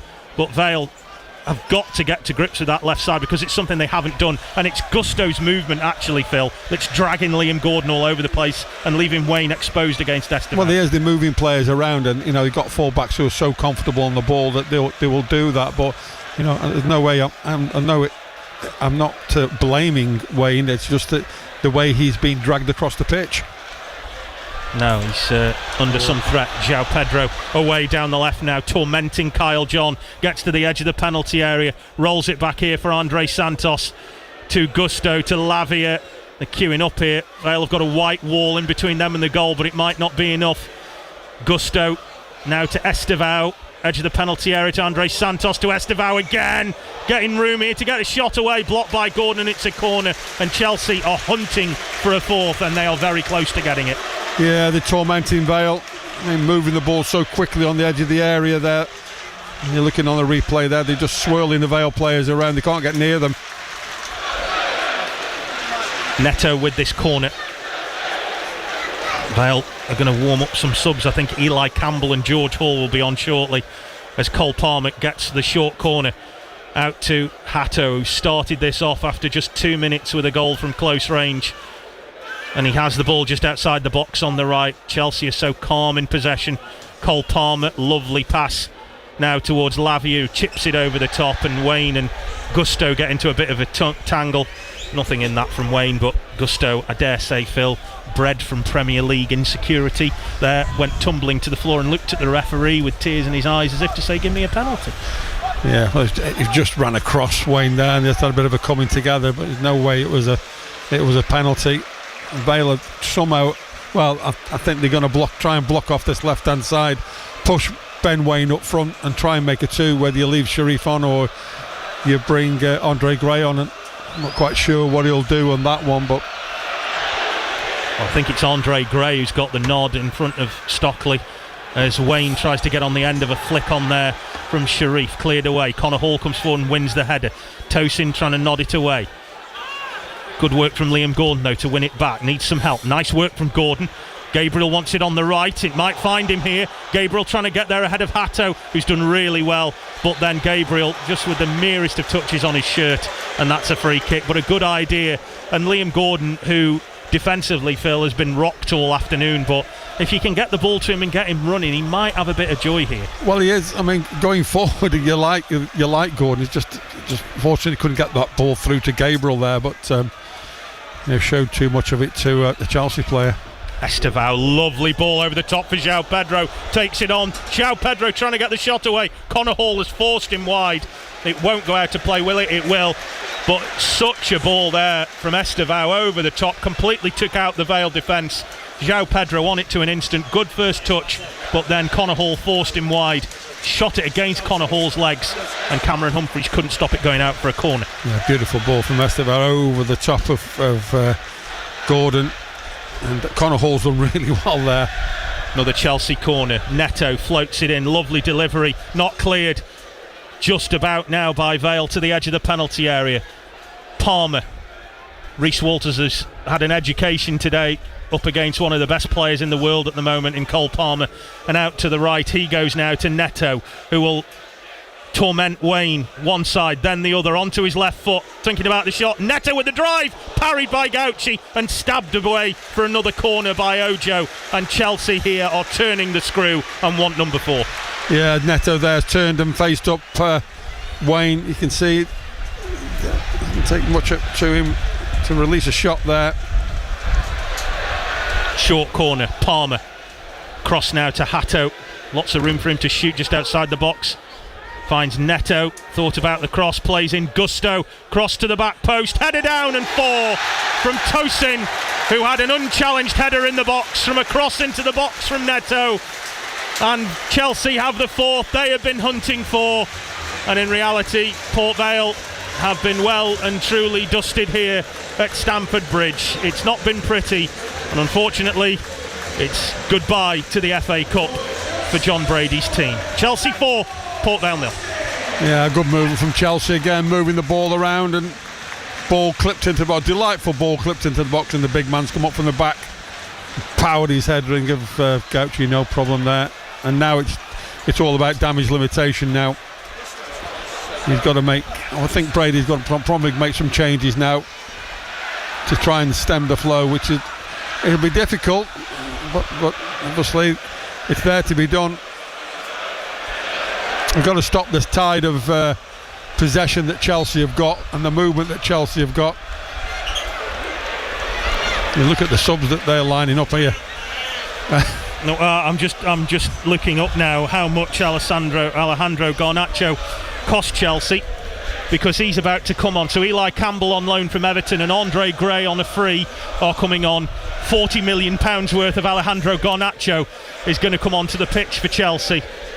And Chelsea singing that they're off to Wembley. Indeed they are, because Port Vale have struggled to deal with an exceptional Premier League team here, and in reality, Phil, this has been easy for them at times, hasn't it? Well, we made it easy for them in the first minute. Well, there's no doubt in the quality that Chelsea have got, and they've unpicked the Vale. It'd be nice for Vale to get a goal, wouldn't it? Just so they can have something to take away from today. It'd be nice to keep it to 4-0. I'll settle for that. Oh, ye of little faith, Philip. Guess who's coming on for Chelsea? Liam Delap, as if things weren't bad enough, is going to come on. Estevao now down this left side. He's going to run at Wayne. Infield now to Lavia. Andre Santos. Chelsea are readying a triple substitution. Dario Essugo, Liam Delap and Alejandro Garnacho about to come on. Vale are readying Eli Campbell, George Hall and Andre Gray. Neto, who has tormented Gabriel. I keep using that word because that's how this is. It's like torment at the moment. Vale are chasing, they are not catching this Chelsea team. Gordon trying to win the ball but can't. Gusto taking it away from him. Every time Vale get possession, a Chelsea player takes it off them. Here's Palmer rolling it through for João Pedro, cleared by Connor Hall. Straight back to a blue shirt in Fofana on the halfway line. This has become a little bit of a coasting session now for Chelsea. Chelsea know the game's over really. It's about their tempo now. They know they can move the Vale around. Just waiting for an opening, they'll get another one, but the movement's so good. Palmer to Estevao, edge of the box here, should be 5. Good save from Gauci. Palmer back in, tries the shot and caught by Gauci on the edge of the 6-yard box. Referee will give a free kick there as Palmer tried to kick the ball out of Gauci's hands, but it could and should have been 5 as Estevao was released on the edge of the box on the right, sprinted in towards the edge of the 6-yard box, forced Gauci into a really, really good save, and then on the follow-up Palmer again drew another save out of Gauci. Changes now coming up for Chelsea. Off comes Cole Palmer, his afternoon's work done, the Chelsea captain. He's replaced by Dario Essugo. Pedro Neto will also make way. Alejandro Garnacho will come on to replace him, and the other change will be João Pedro, and he is replaced by Liam Delap. Not bad when you can bring on players like that, is it, Phil Sproson? No, it shows you the strength of depth that every Premier League side's got, really, especially in the top 10. They've got immense strength and depth. You bring it off. Well, the afternoon is done as far as Chelsea are concerned. They're 4-0 up. They're looking to probably move it to 5 and 6 if they can. And Vale's, what the Vale have got to try and do is damage the limitation now. Vale are going to make some changes shortly, as we say. Kyle John high up and under for Martin Sharif, who mistimed his jump, and now Lavia, still full of vim and vigour at this stage, out to Estevao on the right. Liam Gordon chops him down, then the referee will stop the game because he played advantage, and it will be a Chelsea free kick. Lavia gives the referee a big round of applause like he's done him a favour. But big day for some of these players. Andre Gray, George Hall, Eli Campbell will make their way on, and if anything, Phil, this is a little trying to inject a little bit of pace in and maybe change things around a little bit. I wouldn't be surprised if Ben Waine doesn't make way, just because he, like I said, he only got back from international duty the other night, and I think he's not really had much of an impact on this game. No, he's playing out of position, obviously, for him, and he's not been able to get in the game or change again in any sort of way. It's not his natural position.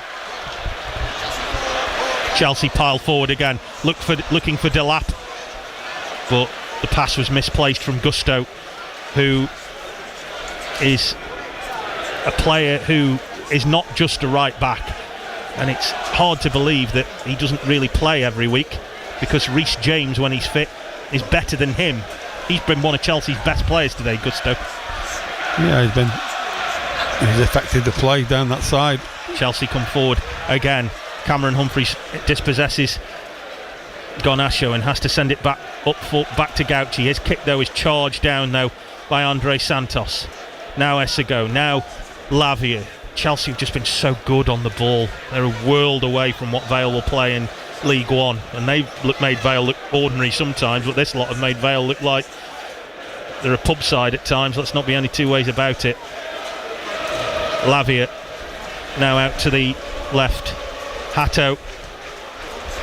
Garnacho now, who will have a run at Gabriel, full of tricks and quick feet. Infield now to Andre Santos, popped into the edge of the penalty area to Asugo, whose pass was wayward, but at the minute Chelsea lose the ball, there's a covering player there, Phil, and that's largely been one of the big differences today. Yeah, there's 2 or 3 options on for the blue shirts all the time. I think the passing and moving and the crispness of the passing, is well. Estevao down the right now, looking to add another here for Chelsea. Infield to Gusto, to Estevao, cross the face of goal and lashed over the top of the bar by Garnacho, who was 6 yards out and should have done better. Changes it up for the Vale. Ben Waine, whose FA Cup journey comes to an end this season with so many headlines written about him.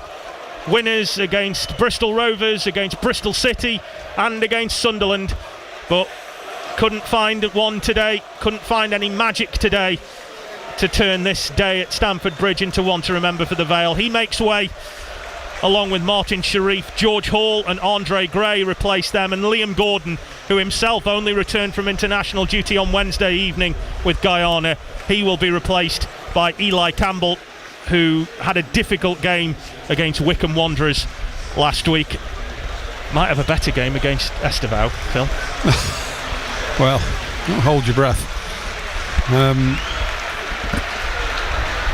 I feel sorry for Waine, really, having to play in that particular role. He's had a very difficult afternoon, as has Gordon, against high quality opposition. And Sharif hadn't touched the ball. I don't think he's actually made contact with the balls the second half. And Vale haven't really, no threat as Chelsea come again. Here they come again. Estevao gets away from Campbell. Tries to get the ball onto his left foot, looks to lash in the shot, and it hits the post and it's off Gauci's head and bounces away from Campbell to clear. How it's not 5-0, I don't know. No, well, Chelsea just surging forward, and Estevao tormenting Campbell there. Left foot shot, cannoned off the post, hit Gauci on the back of the head and came out again. Won't do that again. It's the only bit of luck Vale have had all afternoon. 20 gone in the second half. Is that all? Yes. Chelsea 4, Port Vale 0. There is a film, Phil, I'm sure you've seen it, called The Long Good Friday, starring Bob Hoskins. This has been the long bad Saturday. This is the long Saturday. Yeah. I was kind of hoping that Brady was able to send a couple of subs on that the referee wouldn't have seen. What, like get 14 players 14 on the pitch? players on. Well, there are one or two warming up. Tyler McGlaw, Jordan Shipley and Ethan Archer all warming up. I'm sure. Oh, that's a unlucky there. Funzo Ojo has given it to Connor Hall, and Connor Hall with a bit of a poor back pass, but he had Estevao breathing down his neck to Gauci, who's looked panicky all afternoon really, and has cleared the ball out for a corner, perhaps a little unnecessarily, but I don't think he was helped by the back pass from Connor Hall. But Vale are clearly worried now by Estevao down this side, as they were worried by Neto in the first. Estevao again now gets the ball back from the corner, edge of the penalty area, left side. Hatto puts the ball in, it's out by Garrity. Hatto will get another bite at it. Gusto now just outside the box, right side to Hatto again, now Gusto once more, and they're just stroking the ball around really confidently midway inside the Vale half. I struggle to remember the last time Sanchez touched the ball, Phil. No, well, I think he has. Yeah, he's having a touch now.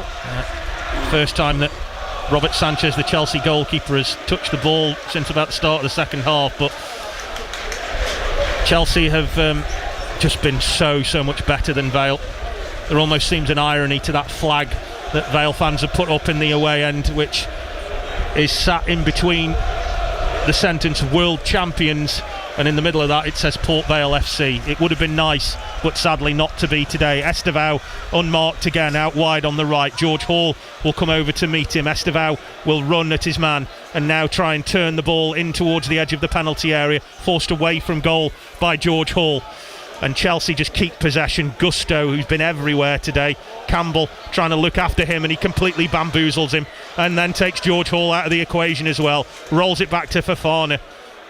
And this is just attack against defence now. Vale are repelling all borders. The wonder of you comes out from the away end, almost in defiance of this Chelsea team, as Garnacho now to the edge of the box. Shot goes in, takes a deflection off Andre Santos, off Ojo, and it's out for another corner.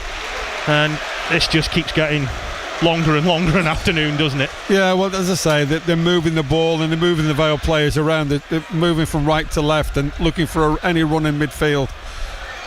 But they're finding the blue shirts. If Chelsea find each other with ease, really. They said at half time that the speed of thought, it is like a game of chess. They're 2 moves ahead. Chelsea corner then. We've had 68 minutes gone. They lead 4-0. Missed by Gauci, header in by Tosin for 5. And it was once again easy as the ball came over from the corner. Vale's heads were down and they didn't react, and Gauci, who claims he was fouled, is not getting any sympathy from the referee whatsoever, but in truth it's academic. Tosin heads home his second of the game and Chelsea's 5th, and Stamford Bridge has been a bridge too far for Port Vale. Chelsea 5, Port Vale 0. Well, that swung into the 6-yard box there, and really you're looking at the goalkeeper. You can't quite tell from the replay if he was blocked off. Brady's trying to have a look, his arms outstretched, but Gauci, I don't know, I can't see from this angle, but you'd have to see it on a replay that Chelsea's trying to throw it in again. Has he blocked off? No, he's not. No, he's not blocked off. Poor goalkeeping. Got to be stronger than that. I think Joe Gauci came with such promise at the start of the season, but he's had an afternoon to forget today. He struggled at Wickham last weekend. It's not got much better for him here today. John Brady, when he was appointed, took a look at Joe Gauci in the FA Cup. He did, prior to today, actually have the most clean sheets in the competition, full stop, with 3. But what he has had today is a real harsh lesson in what Premier League football is like for him. He aspires to be at this level, Phil, but he's been taught a very, very difficult lesson today. Well, there's 2 goals. You look at the other 3 goals, but the 2 goals, the first goal and that last one, is at fault for both for me. And the chant from the away end, again, almost in defiance and mocking of Chelsea, is 5-0 and you still don't sing. It's been a very quiet game, really, hasn't it, Phil? There hasn't been much. The place is packed out, and yet there's hardly been any singing, there's hardly been any chanting. It's almost like this is what I imagine Premier League football can be like. You just sit here and quiet. I don't think they've seen these many goals, that's for a start. I think the Chelsea supporters are in shock that they've seen so many goals, but I think there's an expectancy from the Chelsea fans to put teams like Port Vale to bed and get into the next round. And that they are just really, really just so much better than what the Vale can put out. Don't think there's much doubt of that.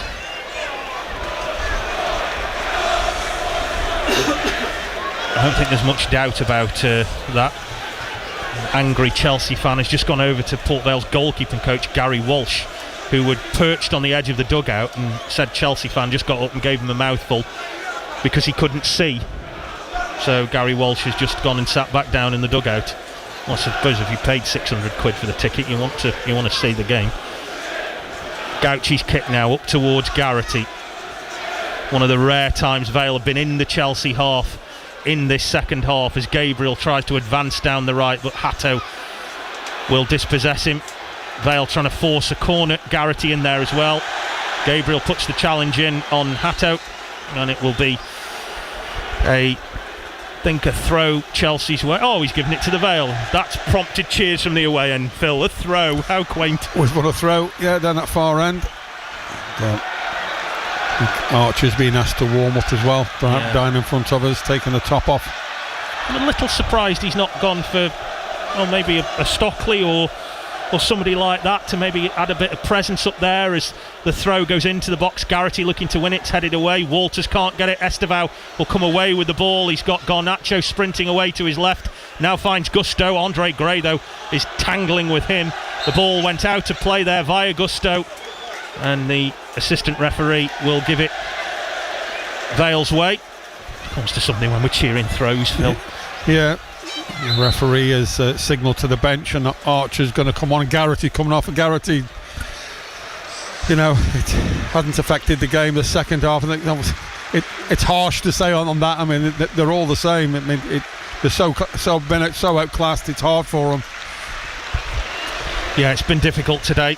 He will hand the captain's armband to Funzo Ojo and will make his way back to the dugouts. But Ben Garrity, the club's longest serving player now, has had plenty of ups and downs in his Port Vale career.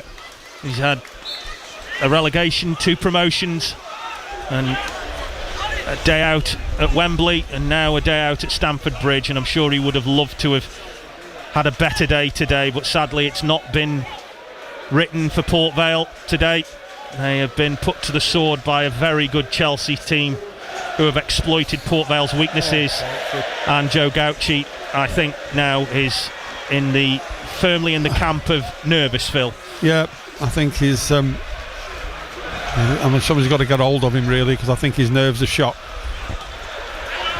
Chelsea have had 9 shots on target and scored from 5 of them. Vale have had 0, which, if anything, has pretty much summed up Port Vale's season, because lack of goals, lack of threat in front of goal has been what's cost them. But Chelsea have made a mistake. Here's George Hall, sets off towards goal, tries to hit it, went for the shot. Andre Gray screaming at him because Andre Gray was unmarked inside the penalty area. George Hall, though, took the game by the scruff of the neck, advanced towards goal, used his pace, glided around 2 players, lashed in a shot that Tosin deflected wide for a corner, and that's at least got the crowd going. Yeah, good work from George Hall. Actually should have seen the run of Gray, because Gray was ready, but it wasn't to be. Well, that's better, a bit of encouragement. At least it gave the opportunity to the Vale fans to have a short corner taken by Campbell to Archer, but he's been closed down by Garnacho. Archer weaving away from him, rolls it back to Campbell, tries to get it onto his left foot. Now Kyle John looks to put the cross in, headed out powerfully by Tosin though, and now looking for Garnacho to sprint clear, but Kyle John has done really well to get in front of him and advances forward, almost as if Kyle John said, right, I've had enough of this now, I'm going to try and attack you. Here's Andre Gray, midway inside the Chelsea half on the right. Archer though, bad touch, takes it out, in it goes, and John Brady is calling for more subs. Who is he calling for? Jaden Stockley has been called for. As Estevao now down the right. Stockley has been called for. And the referee has given a free kick there for George Hall, just having a little bit of a bite at him. And Jaden Stockley will be on shortly. And if anything else, Phil, that's maybe a signifier that Vale are just going to go, right, we're just going to hit it long and go more direct. Well, they're trying to get Jaden into the game with Gray and try and hold the ball up a little bit, because it's just coming back one-way traffic at the moment. Yeah, they've got to change something. Stockley being given some instructions by Jamie Smith, the lead first team coach, as Vale play the ball across the edge of their own penalty area.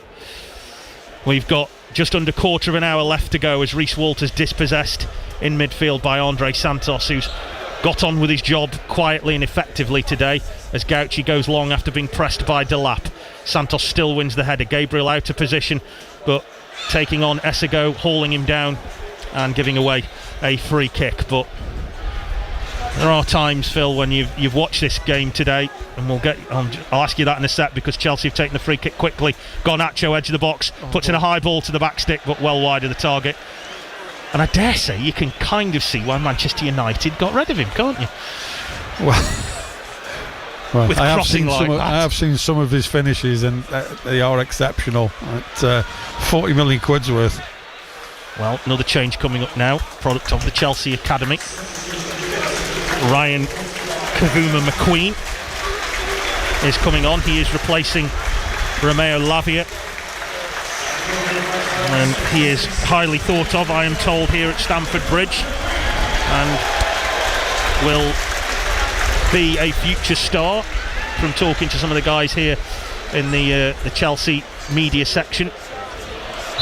And looks like it's a kind of a like-for-like swap there. He's gone into midfield, might well support Estevao as Vale fighting for the ball. Here is Makuva McQueen, but that's a good ball from Connor Hall now, looking for Andre Gray. Stockley will be with us shortly. Gusto sends the ball back to Sanchez, who I imagine has got through at least a couple of chapters of War and Peace in this second half. And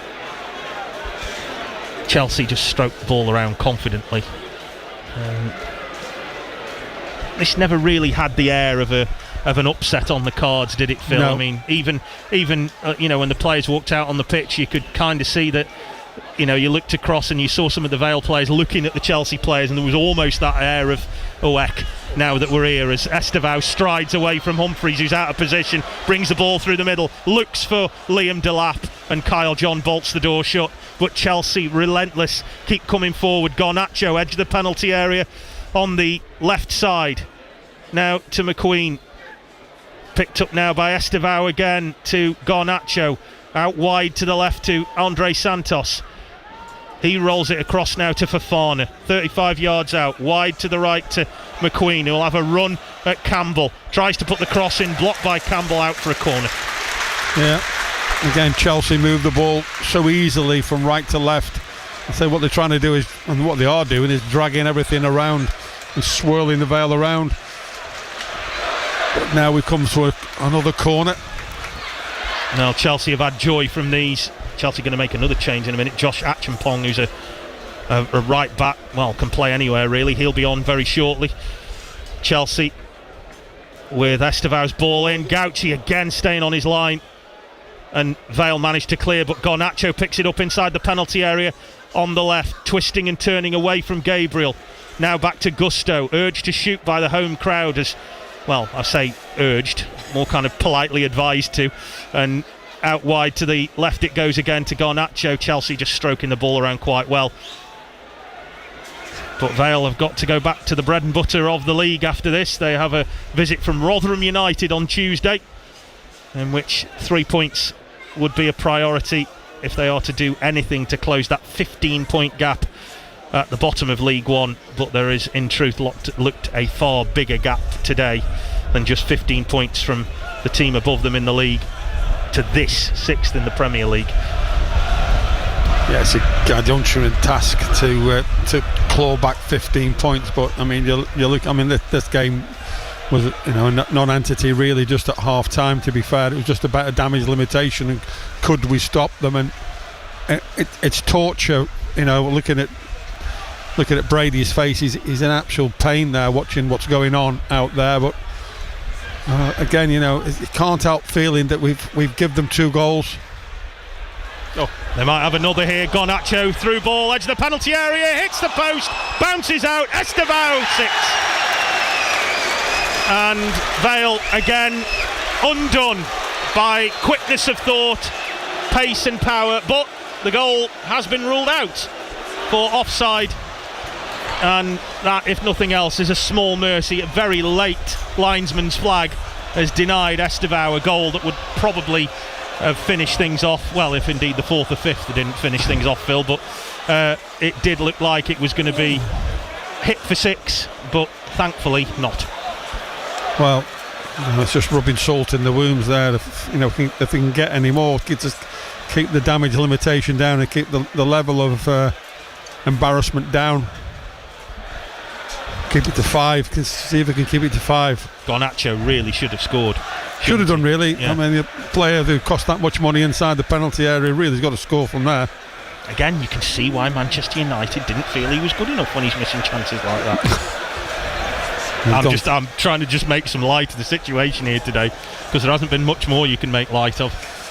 John Brady no doubt will be disappointed at the way his team started, but hoped that they could finish with a flourish, but it has proved to be beyond them so far. And there is a bit of a delay now, because Gauchi is going to take the free kick. Acheampong is waiting to come on. The referee has ordered a pause in play. Something is afoot here, and we're waiting for the game to recommence. Tyler McGlaw will be coming on again in a sec. I'm just waiting to see. Oh, there is a VAR check going on. That's it. On the disallowed goal. We're that low here that we can't actually see that, can we? It's like being in the... You know what it reminds me of? You know that film, The Longest Day? Yeah, just one sec. Let's see if this goal is going to be disallowed. It is Estevao offside. It's very marginal if he is, but VAR are checking this. The VAR official, Neil Davis, is waiting on... is giving some advice now to Farai Halam, and VAR says goal. Well, that, if nothing else, takes the romance out of the FA Cup, because Chelsea now do have a 6-0 lead, and Vale have been routed here. The dream, sadly, is over for them. If it wasn't after number 5, it definitely now is after number 6.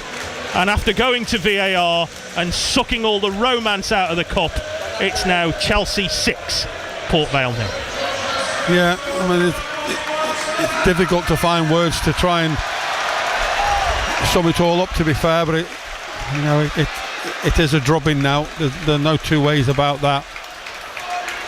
And they make another change to Chelsea. Yeah, Gusto off, Acheampong on.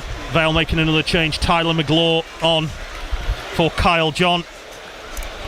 Well, that's academic now. Surprised a little bit that Jayden Stockley was readied at one stage to come on, Phil, and hasn't ended up coming on.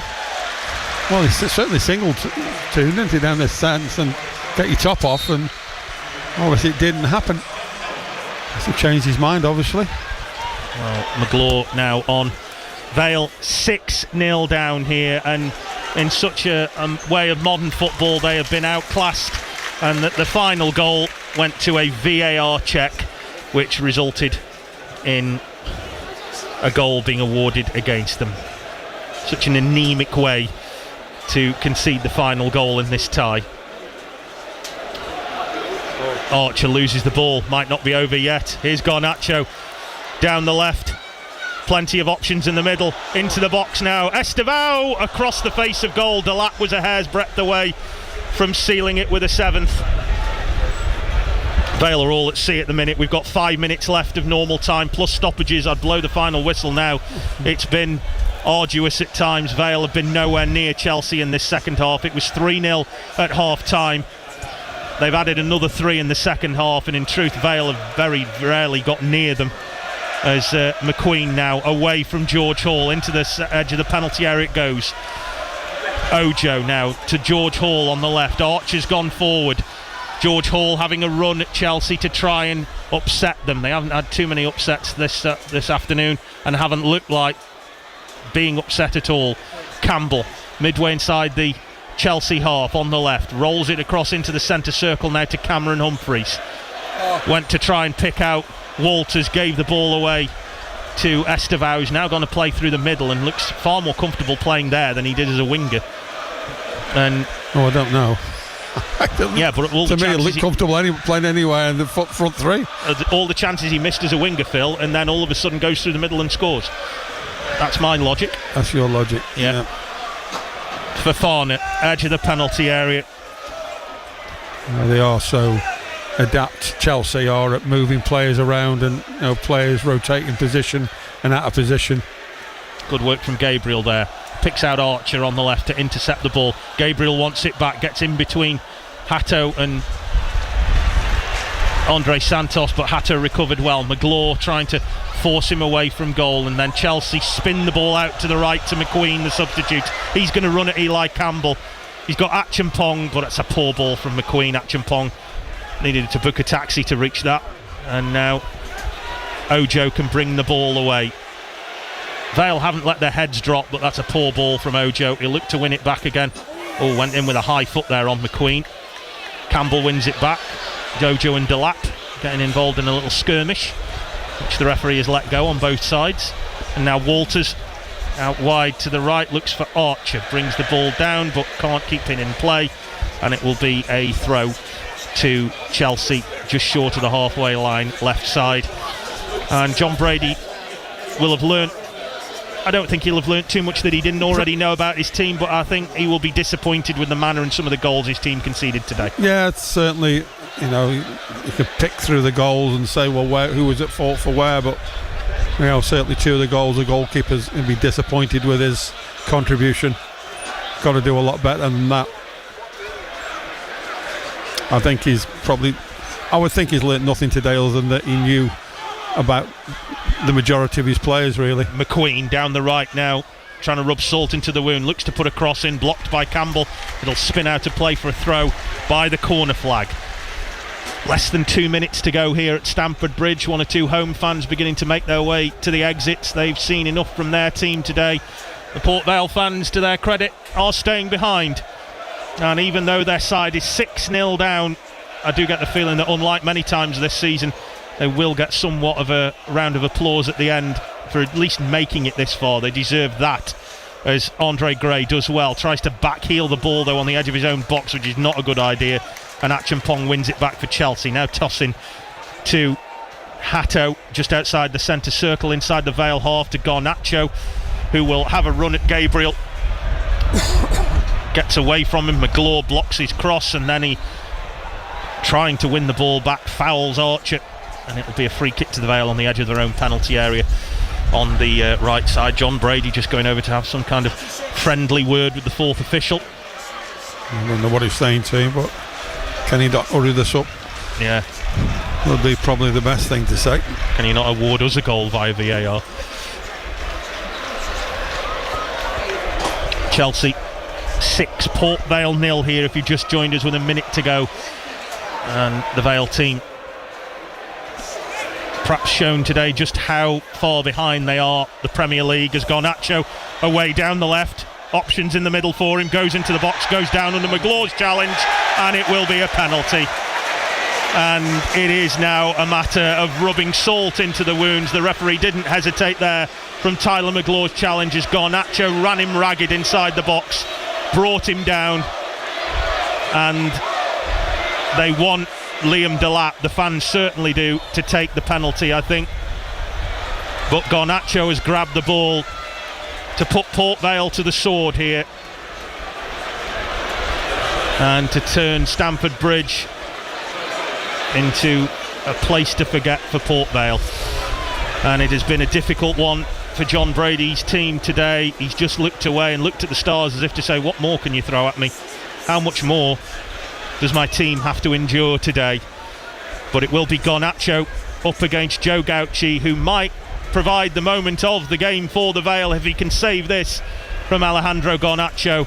But the way things have been going, this looks like it might be it, as the former Manchester United winger puts the ball down on the spot as we tick past the 90-minute mark to well and truly drive the knife into Port Vale's heart.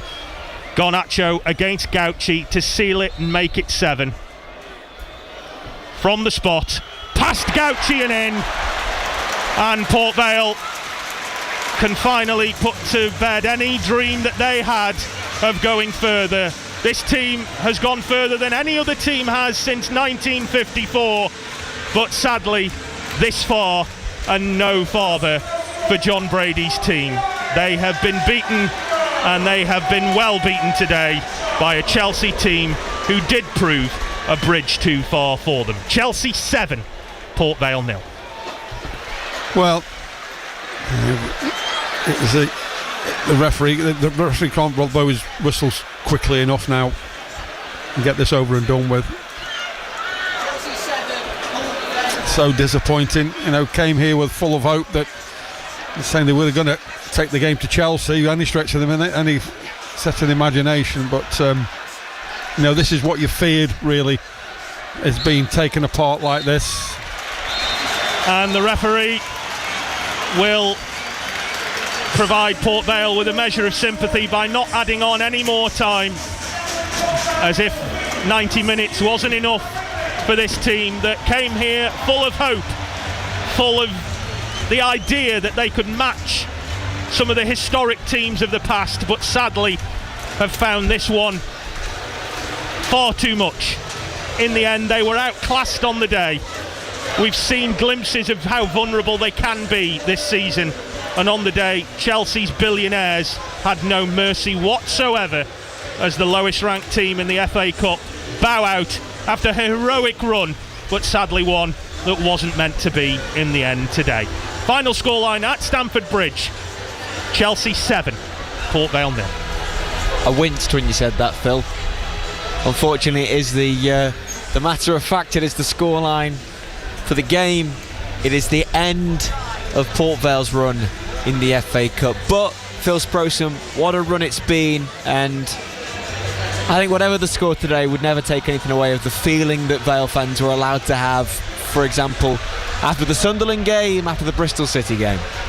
Yeah, it's been a heroic cup run, and sadly come crashing down here at Stamford Bridge, and I think we all knew this was going to be a monumental task to do anything really here, but credit to the club and to the players that got them this far, but today was just there's too much to overcome. I think really as soon as we conceded so early, the game as an entity was over as soon as the certainly when the third goal game went in, the game was done and dusted. The Vale fans were the best fans today as well. I enjoyed some of the chants that they made throughout the game, and I enjoyed the fact they brought the noise the whole time as they now applaud the Vale players for their efforts and for allowing them to have this day out at a Premier League side that are the Club World Cup champions. And I think the Vale fans, no matter the scoreline that is turned out to be 7-0, I think they just appreciated having today, Phil Sprosum. Well, the team has brought them here today. You can't get away from that. Obviously being battered here at Stamford Bridge, but the fans, to the credit, have stayed to the end and applauding the players' efforts. I think the fans realise today how hard it has been for the Vale players actually out there against that high quality, and credit to the fans, they stayed to the bitter end, and they gave the players a round of applause. And the cynics would turn around and say, oh well, 7-0, they don't need it, but this Chelsea team has cost millions and millions to assemble, so it has been very, very difficult, but you know, these Vale players, you know, you've got to move on now to the league now and see what they can do in the league, to see if they can just salvage some sort of pride and try and get points on the board and see what happens. Phil Bowers, you're going to speak to John Brady. I've no doubt you'll speak to a Vale player or two as well. What are your takeaways from today? I think it kind of showed you just how far off Vale are. I think it kind of showed you that they are a team that, listen, a lot of the goals that they conceded today were goals that are very similar to the ones they've conceded in the league this year, and we know that the quality of the opposition today is far superior to that they'll play every week in League One. But when you make those mistakes against League One teams, you know you'll make those mistakes against Premier League teams, and they were well and truly put to the sword. I think it's shown you that a lot of the players maybe just suffer with both confidence and concentration issues, and that was the reason by some of them. Joe Gauci is a lovely young man, but I think he is very much aware now of how far away from the level of this level that he wants to play at he currently is. I think his nervousness then maybe spread to the defence, but you know, let's be perfectly honest with you, Chelsea were miles ahead of Vale today, absolutely miles. And brutally, if Chelsea decided that they weren't going to muck about and really thrash Vale today, this was always likely, and they really decided today they didn't want to muck about and they were going to thrash them, and they decided that, you know, no upsets today, let's do this, put it to bed. And unfortunately Port Vale were on the end of it today. They turned into a bit of a punching bag at times for Chelsea to vent their frustrations, but I think what you can say is that the supporters never gave up. The supporters were behind them all the way. I was at the 7-0 against Barnsley a couple of years ago when they lost there, and that was a far different away end than the one that's just cheered this team off here, because they recognised that it wasn't just about today, it was about getting this far and giving those people in that away end something to remember. Alright, the scoreline's been bad, but they've had a day where for a little bit of time this year they've been allowed to hope. Unfortunately, it looks like it might end with a relegation, but what they are going to have, Lucas, is a day that they'll never forget, and that maybe should be the thing that a lot of Vale fans take away from today. And as a Vale fan yourself, how are you feeling now as the FA Cup run comes to an end? Well, what you have to, a friend of mine always used to say, what you have to remember is that remember the good times and not the bad. Remember what got you here and not how it ended. And good things never last. And I think what you have to take away from it, Lucas, really is that it's been nice while it lasted. It was great to have those moments against Bristol City. It was great to have that day out against Sunderland. And coming down here, it was great to just think, to even think to yourself for one brief fraction of a second that you might be able to beat Chelsea. And then the game started and all that dream died. But the memories will live long, and even if this season ends in a relegation, Lucas, lots of people will walk away going, I went to Stamford Bridge, I went to see my team play at Chelsea. Alright, we lost, but you know what? We were there. Sprowy, I think Phil makes a really good point there. As it comes to an end, you as someone who's got such an attachment to Port Vale, how are you feeling? Disappointed, to be honest. I think that you know, a few of the goals, well, a couple of the goals for me, definitely from a defensive point of view, were very avoidable. I think the goalkeeper's going through a crisis at the moment of confidence, and you know, he flapped at the first one, and again for the sixth goal as well. You know, he should have done better with that. You know, you don't want to heap criticism on top of him, but if he's going to have a longer career in the game as a goalkeeper, he's got to be a little more solid than that. But you know, the run's been great. It's been great for the club financially. It's been great for the fans. But you know, you're looking at the way that the season's gone. I think, you know, today it's been a great day for the fans to come out with the families, to as Phil says, to come and to, you know, a nice ground like Chelsea, to play against some top players in this country. But you know, but we've been taken apart. You know, and we've been thumped 7, and you know, ask any footballer, of a professional footballer, current or past, you say that hurts to be taken apart 7-0 anywhere. It hurts, and I'm just sad it's ended this way. 3-0, maybe 3-1 would have been a far better return for what went on, but I think 7 is it's like salt in the wounds. But that, I don't want to be overly harsh and a downer on the situation, because as I said, they've done great to get here, but you can't come to this places. You have got to have a little bit more about you, and today we were no match for them anyway. But I'm just sorry that we got torn apart like warm bread at times. Just finally, for now, we will obviously talk between now and the end of the show. 45 minutes worth of praise and grumble to come. How do you move on from this, Broey? And when I say that, they've obviously still got a stretch, but a season still to play for, with the ambition that they have to stay in League One. But at the same time as well, they've got to go quickly back to reality, because they have Rotherham, a huge game, really, on Tuesday night.